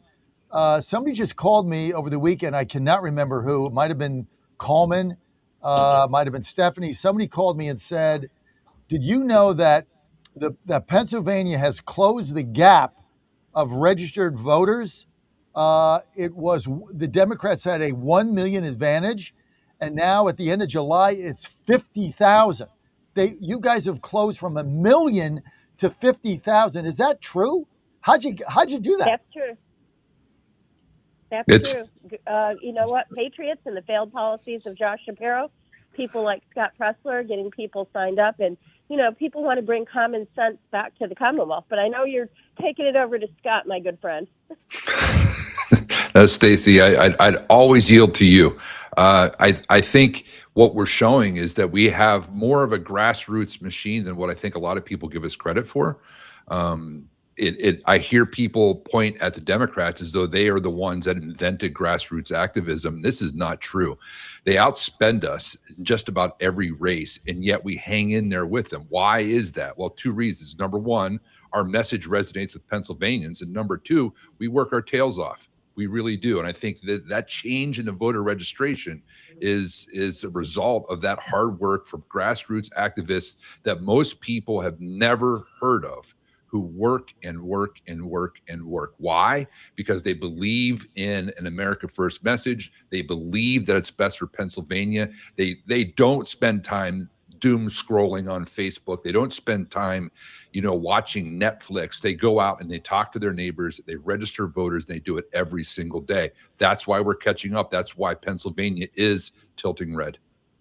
Mike Barley, you've been involved in Pennsylvania politics as an activist a very long time, but there is a shift here. And I remember when I registered there, and we took our son with us, who was, I guess it was 3 years ago, he was 19 at the time or something. And I remember him registering there, and the DMV person, we were in Pittsburgh, telling us, wow, you wouldn't believe the number, I guess she was a Republican, said, you wouldn't believe the number of young people that come in here to get their driver's license and register as Republicans. Motor voter was supposed to help the Democrats. It's like done the opposite. Comment on that. Mike. Yeah, look, and I think any of these efforts, and the treasurer mentioned, and I know the congressman has a great relationship with folks like Scott Pressler and these folks on the ground. They're doing a great job. There's no doubt about it. They're at county fairs today, I'm sure. The fuel, though, has been, and it gets back to the original point, President Trump. Support for President Trump. And that's been the difference. I remember in 2008, that big divide in the voter registration started when Hillary and Barack Obama had their heated primary that went down to Pennsylvania, and the attention that brought, and that exploded that voter registration gap, right? But it was difficult to chip away without someone they could believe in. That someone was President Trump. And that's a big reason why this is happening. So when you see commercials like the one we just saw with, stating the obvious, in my opinion, that Stacey Garrity is MAGA. She's never claimed not to be MAGA. She's always been MAGA. And the danger with that is, on the other side, if you want to start playing those politics, who are you aligned with? Where's your party at right now? The Democrat Party is socialism. So I'm not sure that's a winning strategy, but that's where they decided to go. And I think that may say something about the numbers they're seeing. Stacey, yeah, and I'll just add, if I can, just real quick. No, I'm sorry, no, John. go ahead, Dan. We're also being enlightened, if you will, by the extreme left, right? I mean, what Pennsylvanians are relating to the extreme left? They're not a big tent, they're a big top, meaning full of circus characters. I mean, number one, right? I mean, their candidates are out there. I mean, MAGA is Make America Great Again. Their plan is to make America something it's not, and never, and as far as we're concerned, never will be. They're extremists, but in many cases, they're also elitists. They call us a party of billionaires. First of all, it's such nonsense. There's less than 900 billionaires in the entire United States, and 80% of them, including George Soros and many others, donate heavily to the Democrat Party. The party's made up of academia. Sadly, that's what's infiltrating our young people. But as soon as our young people, like my children, for instance, they're now adults, but as soon as they start really analyzing, getting to the truth, they say, well, it's common sense versus nonsense. And it's true. But also the public unions, state, the teachers unions, the state unions, they stay with this group, and those who buy into the lies, thinking that we're out there cutting entitlements. Well, meanwhile, we're just trying to save them. They call us fascists. Meanwhile, they're the ones that are about big government, and their whole party is truly not about results, but about control. So people are not relating to this crazed Democrat Party, and we need to capitalize on it by truly being a party about common sense, strengthening America, and focusing always on creating the American dream opportunity for every American. No doubt. Stacey, as you're out there campaigning, what are you hearing from independents? Like, I'm not talking about your Republican base, but independents, some more moderate Democrats. What are they telling you? It's interesting because people that don't pay attention, some will walk up to me, like last Saturday at the York Fair, somebody walked up to me and said, I'm a lifelong Democrat, and so I'm not going to vote for you, but I wanted to introduce myself because I have a cabin in Bradford County. And so I said, well, why would that be? Well, I think Josh Shapiro's a nice guy. And I said, well, do you know that we spend $5 billion more a year than what we bring in? And he said, oh, that's impossible. And I said, trust me, I'm the treasurer. Those numbers are factual. And then I said, do you know that Josh Shapiro supports biological males competing against our girls in sports? And he looked at me and he said, well, that's no good. So when we get the message out and we get the word out, Democrats and independents, they don't support this nonsense. And like Dan Muser said, bring some common sense back to the Commonwealth. And it really is, John, all common sense. And Josh Shapiro, his policies are absolutely not working. He's more interested in Pennsylvania Avenue than helping Pennsylvania families. And his eye is just off the ball. And it shows. What is the number one issue that they're saying is on top of mind when you're going door to door and you get in people's living rooms? Number one issue, what is it? I would say it's utility prices. So what they're paying for electric, what they're paying for gas, what they're, affordability is, absolutely. We have the fifth highest tax burden. Pennsylvanians can't afford it. And I think everybody knows that it doesn't have to be this way, that we shouldn't be trailing in all of these metrics, that we should be leading the nation. Just even look at where we're situated geographically. We're within a few hours drive of most of the population. So we should be the hub of the global economy. And yet we're not, because we're overregulated. We have so much red tape. I call DEP don't expect a permit. And I think people know, 13 million Pennsylvanians know that we could be doing, so much better. Stacey, what is your position on data centers in Pennsylvania? Very simple. My position is that we should have a pause so that we can get it right. There's no reason that we can't protect ratepayers and protect communities and bring them in, but communities need to have the last say. And I've done 5 listening tours across the Commonwealth, all 4 corners, and people are all saying the same thing, particularly township supervisors. They need a little bit of time to get it right because a lot of their zoning is back from the 60s and 70s.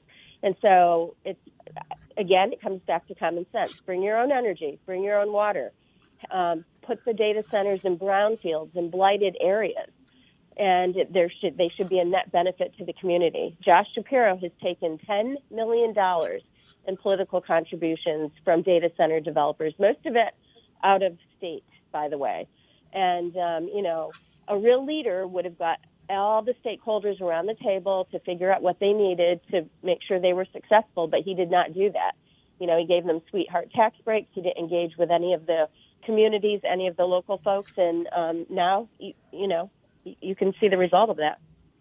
So let's just get here to Mike for a second. So Stacey's position. So Stacey, what you're in favor of, like a 6-month moratorium? Hochul wanted 12 months. I mean, do you have a specific time frame here for hitting the pause button? I'm absolutely not for a moratorium. I'm for a pause. And a pause is just, to me, it doesn't even have to be that long. You just have to get all the stakeholders around the table so that we get it right, because, So 90 days, 90 days.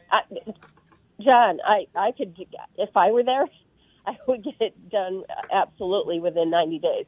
But there's been no leadership from the governor's office. There has been, no support to township supervisors, to communities, to the local solicitors who have to go up against these, high-powered law firms that the data centers have that, they get paid $1,500 an hour. So we need to give our, community some support because, again, there is no reason why ratepayers they should be protected, and we should not be taking our precious farmland. I went to Union County 2 Fridays ago because a farmer wrote a letter to my office, to the treasurer.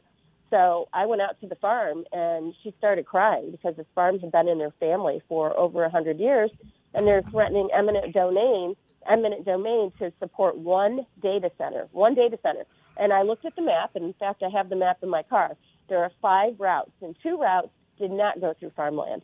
But again, they want to take the easy way out. Dan, are we going to see congressional action here? Well, look, the president has made many comments on it, and he's, clearly stated how he's favorable to it. But, I'm very much in line with the president and Stacey, meaning it needs to be not just get it right, as Stacey said, that's the pause, right? Or I don't want to misinterpret or interpret how Stacey's positioning her policy, but it's about getting it right. That's the pause. It needs to be paused until we get it right. I'd even take it one step further. Get it ideal for the community. And that means maximum revenues. That means the right spot, because there's a lot of wrong spots. That means favorableness for the local landowners. And that means all the positive things as far as self-contained power, self-contained water, no threats. We've got a lot of land in Pennsylvania. We've got some old quarries in my district. We've got old minefields, coal minefields. So let's make it ideal and pause until it's ideal for the localities. And that's what I'm for. Rob Bresnahan actually put something forward, just making a bill that I'm supportive of, where it's up to localities. So I'm positive to it, but it's got to be ideal. So, Mike, you're involved in Pennsylvania. You do a lot of polling. You got kind of your finger on the pulse of what's going on. Is data centers a winning issue for Stacey and her run for governor? Well, look, I haven't seen an issue like this break this strongly in a long time. It's a very voters are very passionate about it, and it's I think I've said this before. It's like Ted Cruz and Bernie Sanders walked into a bar and they both agreed they hate each other, but they hate data centers more. Now, look, I think there's a lot in that. Some of it real, some of it not. I think what the treasurer and what the congressmen were echoing is right. I think there are places for them. I think there are ideal places for them, assuming that they bring their own energy and they have their water contained. But we need to be focused on those right locations, not putting them in to what the treasurer said, to put them in somebody's farm that they've had for 100 years is insane. There's plenty of places to put them. I think you look at what's happening with the old 3 Mile Island. Now that's a very unique situation where it was decommissioned and they're bringing it back on to start a data center. I mean, that's an ideal situation. And actually, when I travel around the country, I hear that project being talked about as being an ideal situation. So look, I think voters care about this. They're watching it. They're going to see where the candidates are lined up on this. And I think that the treasurer's got the right position. Stacey, another issue which is coming up in the State House, or hopefully will come up, is the skill games issue in Pennsylvania. We got all these skill games out there. Of course, Mike Barley, one of the representatives for that, full disclosure. But unlike other states, I mean, they're regulated. There's a lot of small businesses that depend on the revenue they bring in. Also firehouses, VFW halls, things of that nature. And it's in limbo right now where it's not approved. You got like 120 days or 90 days or something to get this done. It's not really on Shapiro's agenda. How do you stand on it? And what is the future of these skill games if you're governor in Pennsylvania? So I am absolutely not for taxing them at 52%. I mean, you can't say that they're competing with slot machines. These slot machines, they made the most revenue that I think they had a record-breaking year this past year. So I think we really have to be mindful of the VFWs, the Legions, the fire halls that give back so much to the community. And, skill games have really helped them. Now, I'm not saying they don't need to be regulated. I'm not saying they don't need to be taxed. But again, I think we have to use some common sense. And I've spoke to so many small businesses that said, hey, if they're at 52%, we're out. We're done. Scott, do you want to weigh in? Yeah. The treasurer's right. We have to be careful. Look, when people bring this up back home, I point out to them, first of all, remember, this is why we shouldn't legislate from the bench, right? We shouldn't let judges pass laws. This is kind of why we're in this mess, is because a judge made a ruling and we never really figured out how to do it. So these operators have been in gray area for some time, but they're doing things in our community that haven't been done before. The treasurer's right. We have VFWs, fire halls, small businesses, six-pack shops here in Blair County that can pay their people more money because they have this additional revenue. It's not like they're, making money hand over fist, but it's helping close the gap through tough times, especially since COVID. And so, we've got this issue. It wasn't really rolled out the best way, but it's here and it's in our communities, and we have organizations and small businesses that are alive because of skill games. And so we got to get it right. You can't come in here with a heavy-handed tax that just destroys these guys. And then what? Now, your original question, are we going to get at it? Listen, in the State House, it's an election year. Someone told me once, John, that the safest harbor for an elected official is inaction. Like, do nothing is the safest path. And I think that's what my Democrat colleagues in the House of Representatives are doing. They want to do nothing because until Election Day, because that's safe. But that's not fair to the people of Pennsylvania. And certainly not fair to these small businesses that have come to rely on skills games and the revenue that they bring to their communities. When does the clock run out, Scott? Soon. Mike, soon, right? October 13th. Well, you can't wait till after the election. You can't take him out and then try to put him back in. That's the clock ran out on this second degree murder thing too. We didn't care about that. The Democrats sat on that bill for how long and then ruined it at the last minute, and sent it back to the Senate in an unpassable form. They don't care about your timetable, John. They don't care. It's an election year, man. It's time to get elected, baby. Exactly. And the clock ran out July 24th, and guess what happened July 24th? Oh, Nothing. Josh Shapiro didn't have time to weigh in on second-degree felony murder, but he weighed in and made sure that July 24th was LeBron James Day. Not that we don't want the 76ers to do well, but we need to stand for victims. Well, now that you brought the 76ers up and LeBron James, that gives my segue to sports. Thank you very much, Dan Muser and Stacey Garrity. So, Dan, I think it was over the weekend, chaos again in the NCAA. You got some very big schools here, Big Ten schools. You got ACC school, Pitt. You got Penn State. You got Army. You got a lot of big schools, right? Now, some judge rules basically 5-year eligibility. Well, we're going to now grandfather in people that came in 2022, which they're not eligible for a fifth year. Now it's causing chaos in rosters. Rosters are set, NIL money spent. Now the issue becomes, well, if you signed a professional contract, does that make you ineligible? So the NCAA is now a joke because it has no teeth. You got all these schools in Pennsylvania. What's the deal? And are we ever going to get federal legislation? Ted Cruz told me he has no votes for this in the Senate. He says no Democrat votes in the Senate. He said 0. He said I don't even have a 1. So now what happens, Dan? Well, I'll tell you what, John, honestly, I'm not following it as closely as perhaps I should, the latest.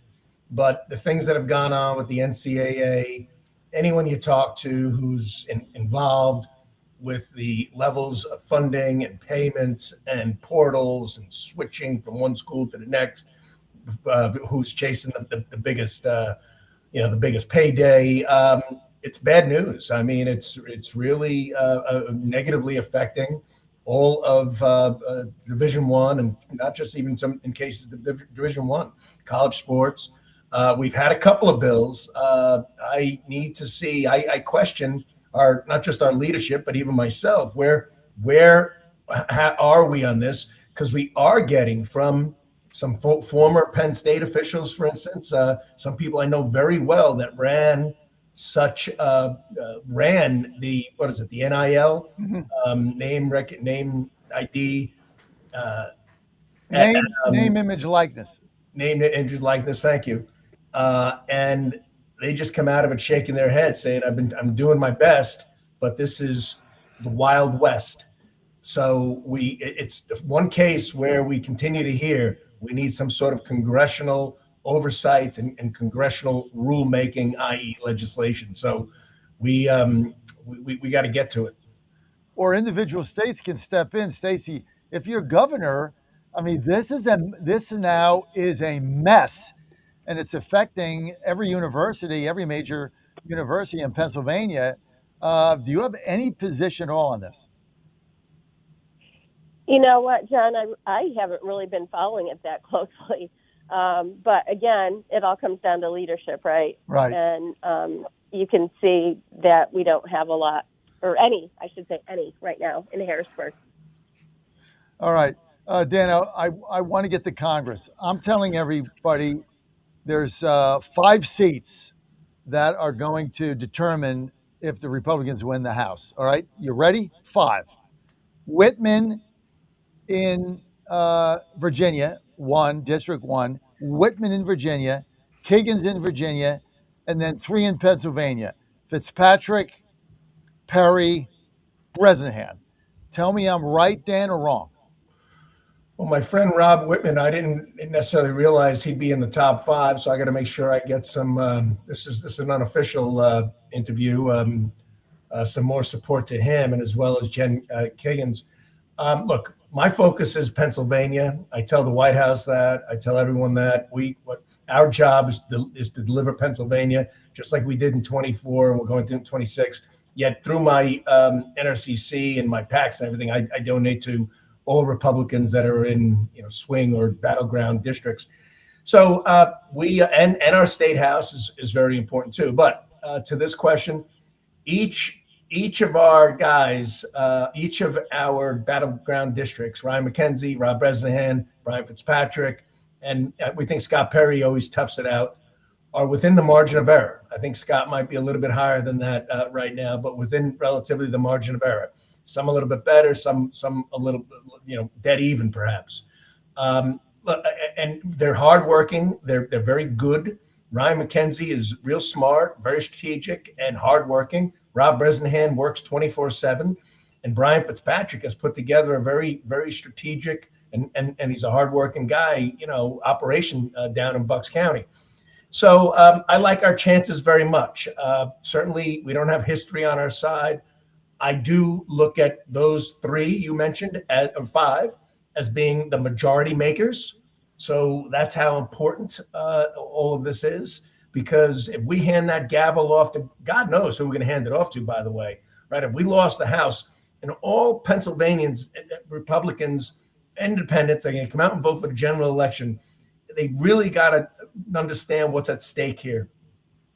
They are, first of all, they're not telling the truth about healthcare. They're not telling the truth about, so-called billionaires. They're fighting us on waste, abuse, and fraud. They truly are going to embrace socialism because they have no other choice. And not just socialism. I mean, like a command economy, command government. You see what their outline is. Stacking the Supreme Court, working eventually to abandon, they're not going to be able to do it, of course, because it's in the Constitution, the Senate, but add Puerto Rico, add D.C. as a state, federalize elections. And you know what? I hate to tell people, that's almost checkmate. They do that. If they are actually, they'll blow up the filibuster and pass their H.R. 1, which existed before. So we know what they will do. So we need to know what's at stake. I mean, you could have the most extreme member of the Democrats you could have AOC as to be the next Speaker of the House. And the first thing they're going to do, regardless of what the circumstance or facts are, is impeach the president. Right. Some people out there might be like, oh, well, I don't like Trump anyway. Oh, yeah. So that disrupts everything. Okay. That is, talk about undermining democracy.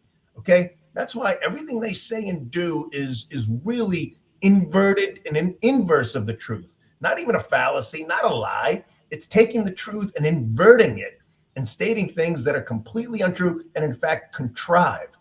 So we got a hell of a lot at stake here. All we need is all those Republicans that are registering. And yeah, we definitely need independence. So we need the common sense independents to say, look, we are for strength we want to be constructive critics, not destructive critics. The other side is nothing but destructive. We gotta, send in $10 or knock on 10 doors or make 10 phone calls or put 10 posts in order to be successful here and truly strengthen.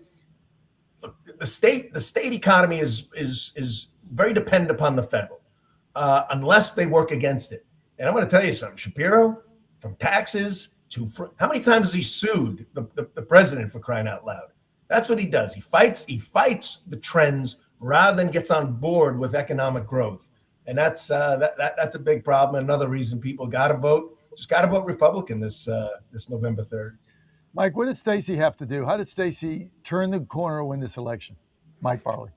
Well, look, I think she's obviously working incredibly hard. I follow her and I certainly keep up with her. I know I'm sure she's traveling right now to an event and she's on the phone. So look, doing that and then, having the resources, which is always the most difficult part, right? And I know that she's working incredibly hard on that. I'm hoping others will come in and help as well, because these races we're talking about, these congressional races and others, are going to be driven too by how much we can support the treasurer in the top of the ticket race. We've seen that before. That race is going to set the tone for us, and we need to make sure that she has a strong campaign. Can I just add real quick, and it's so true, if the 3.5 million people, maybe it'd be 3.7 that are going to vote for Stacey, if every one of them would send in $10 or $20, my Joe Namath prediction, we could guarantee a Garrity governorship. $10. Everybody who plans on voting Republican. $10. I'm going to do it. Stacey, if people want to donate to your campaign, I can do $10. Where do we go? Well, thank you, John. Garrity4PA.com. There's a link right there. Super easy. Is that for or is it FOR? FOR. So Garrity, two R's, by the way, 4PA.com. Donate $10 now. If we all donate $10, she has enough money to win. Obviously, you're going to get outspent. Shapiro's got an enormous war chest. He's running for president. He's did his book tour. He's got all that. But money doesn't always win these things, Stacey, as everybody knows. You just have to have enough money to compete. I think, going to be able to do that.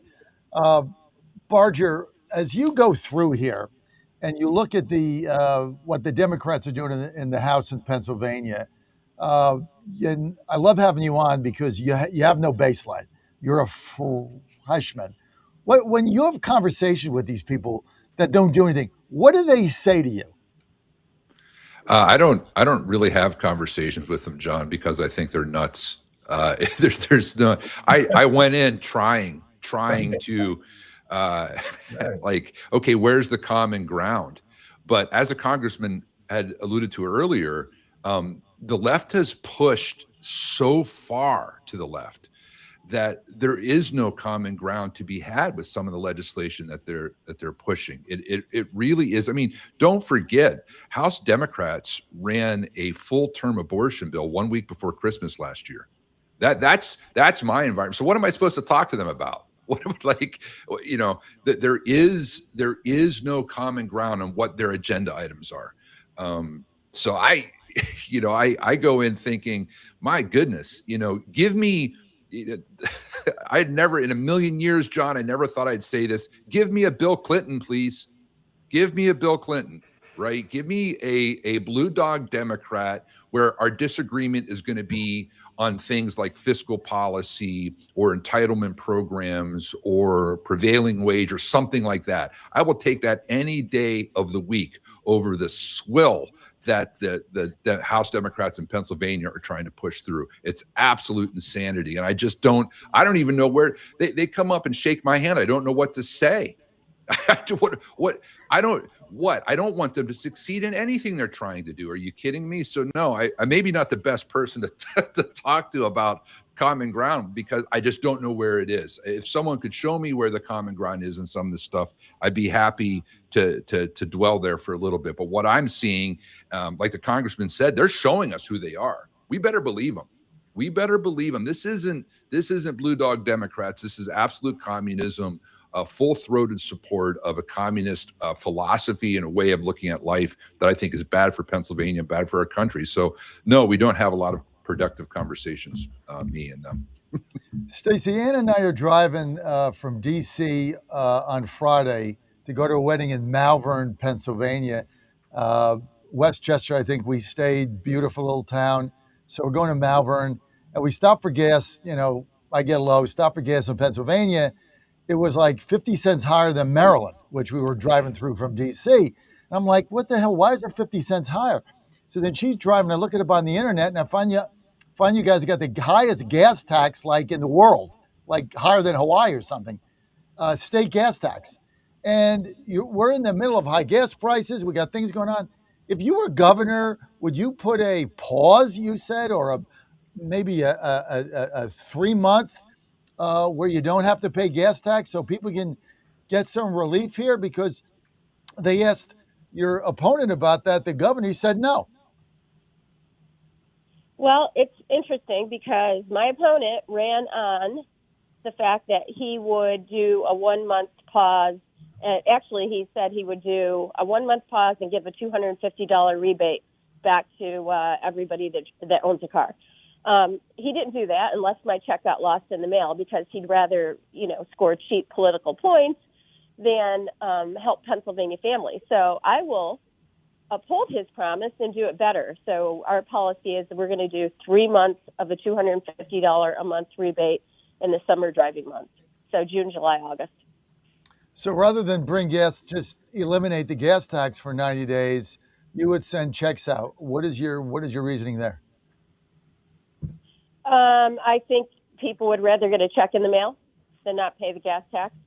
And also because that money goes to fix roads. So it's just, I just think it's a better policy. So we would do that. And also, if we unleash then liquid gold that we have right under our feet, because, you know, we are the Saudi Arabia of natural gas, we could bring down gas prices. We could bring down utility bills. We could start rolling back the gas tax. But instead, you know, Josh Shapiro basically has a moratorium on any new drilling. Tom Wolf implemented it, and he maintained it. And that's ridiculous. So we've been taking power off the grid instead of adding it at a time when we desperately need it. Dan, let's get to federal a second. Everybody is now getting really frustrated with the U.S. Senate. I know we've had this conversation. They're trying to go on another vacation. They haven't done crap. We can't get the SAVE Act passed. We can't get it on the floor. We can't get anything. I mean, the guy won't do anything. Thune won't do anything. And now they want to go on another vacation. I mean, our audience is beside themselves in frustration with Thune. Is that permeating over to the House? Yeah. Hey, I'm just going to comment real quick on the gas tax and all. Look, I think a governor like Garrity is going to change our tax structure for the better. We're going to be more in line. I'm not going to put words in her mouth. This is my expectations anyway. How Florida, how all the top states do it, right? Texas, Florida. Follow those models first and then exceed them. So Pennsylvania truly is in the realm of the top, Utah, the top 3 or 4 great states to work in, to live in, quality of life, infrastructure improves. That's who we can be with the right leadership and the right governor. So yeah, the gas tax will be a part of it. That can get fixed because there's a lot of funding to be moved around on how to handle things in the best manner possible, delivering the highest level of return on investment. And it's exciting. It's exciting we can have somebody like that leading the way. Look, Thune's he's very, very frustrating. I know him. He's to an extent a friend of mine. That doesn't matter at this point. He's not showing the type of leadership at all that needs to be done. He's not fighting. He's not showing boldness. He's not getting it. That we have an opportunity here in line with what the president wants to do for the Save America Act, for certain provisions of our NDAA on, with this budget resolution that we're working on in order to help lower food prices. If we can get the reconciliation done, I'm very, very frustrated. Now, let's keep something in mind. Every single Democrat, as maybe you'd expect, is completely against us, completely on the side of deterioration of our economy and our country. You know why? To put them in better position to win the midterms.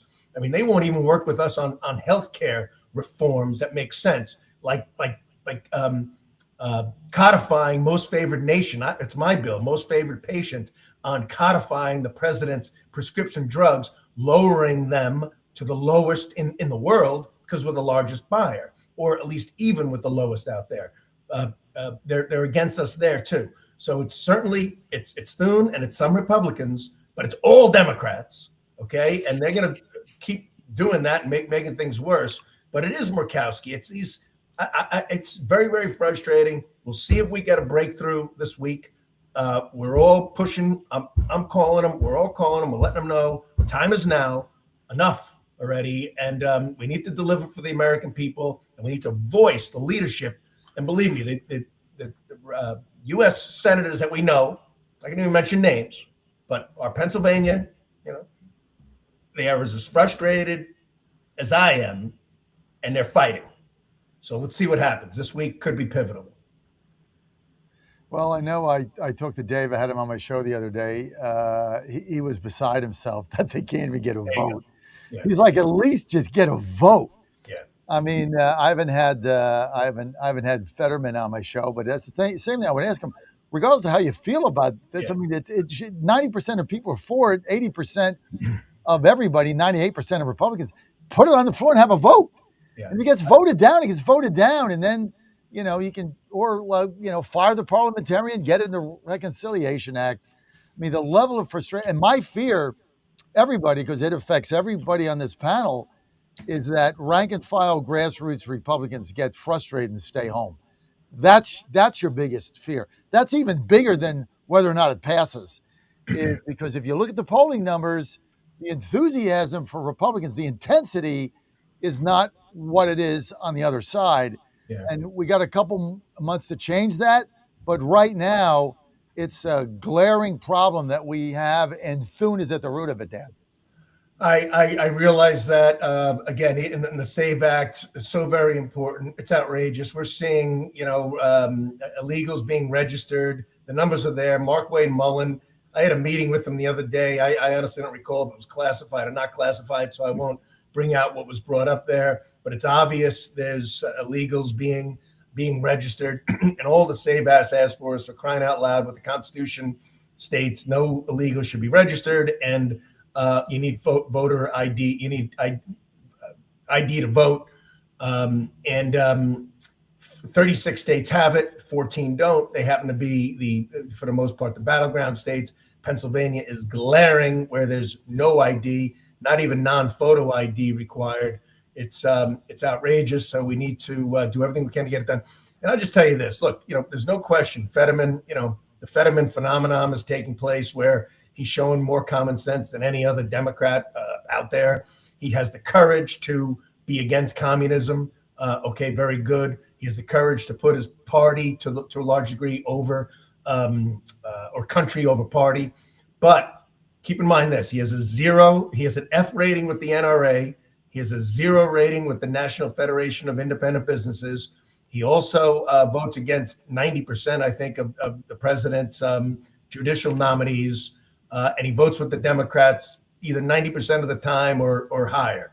So, even though he's the voice of common sense for the extremists, he's a left-wing Democrat in all due respect.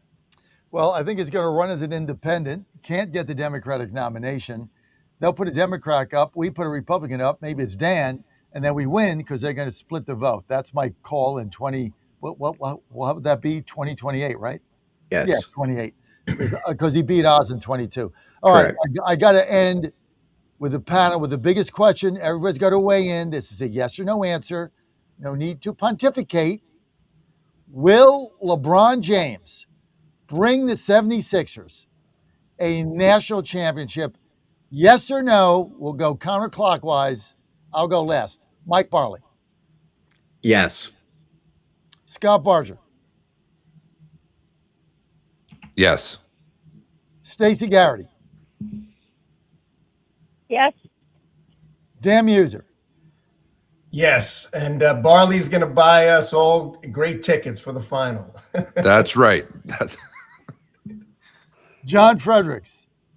No, the guy's 22 years old. You got to be kidding me. He said no pontificating. There's a whole team together there. It's a whole team, and as long as he plays his A game, he's got to bring his A game all the way through. Well, it should be fun now. We'll see what happens. But here's my other prediction: Washington Capitals go to the Stanley Cup Finals. How's that? My prediction right here. Of course, I live in D.C. Sorry, Penguins and Flyers fans. Caps, baby, let's go. Hey, thanks, guys, for being with us. Want to thank Governor. Oh, I like the saying of that. Governor Stacey Garrity. It's got a ring to it. Yeah. Go to GarrityForPA.com. Donate $10. GarrityForPA.com. And I want to thank Congressman Dan Muser for being with us, as always, and his great staff. Great working with your team, Dan. Too many to mention. All remember. Great. Well, hey, John, you do a great job. Thank you very much. This was Oh, thank you. I thank you. You got your comms director call me at home on Sunday just to be sure everything was okay. I love this guy, man. He's on it, dude. He's on it. All right. With the one and only Scott Barger. Thank you, Scott, for being with us. And Mike Barley, a hopeless Eagles fan. Thanks, Mike, for being with us. Okay, I got to go to the White House, guys. You have a great day. Michael Patrick Leahy next. Thanks. For a major attack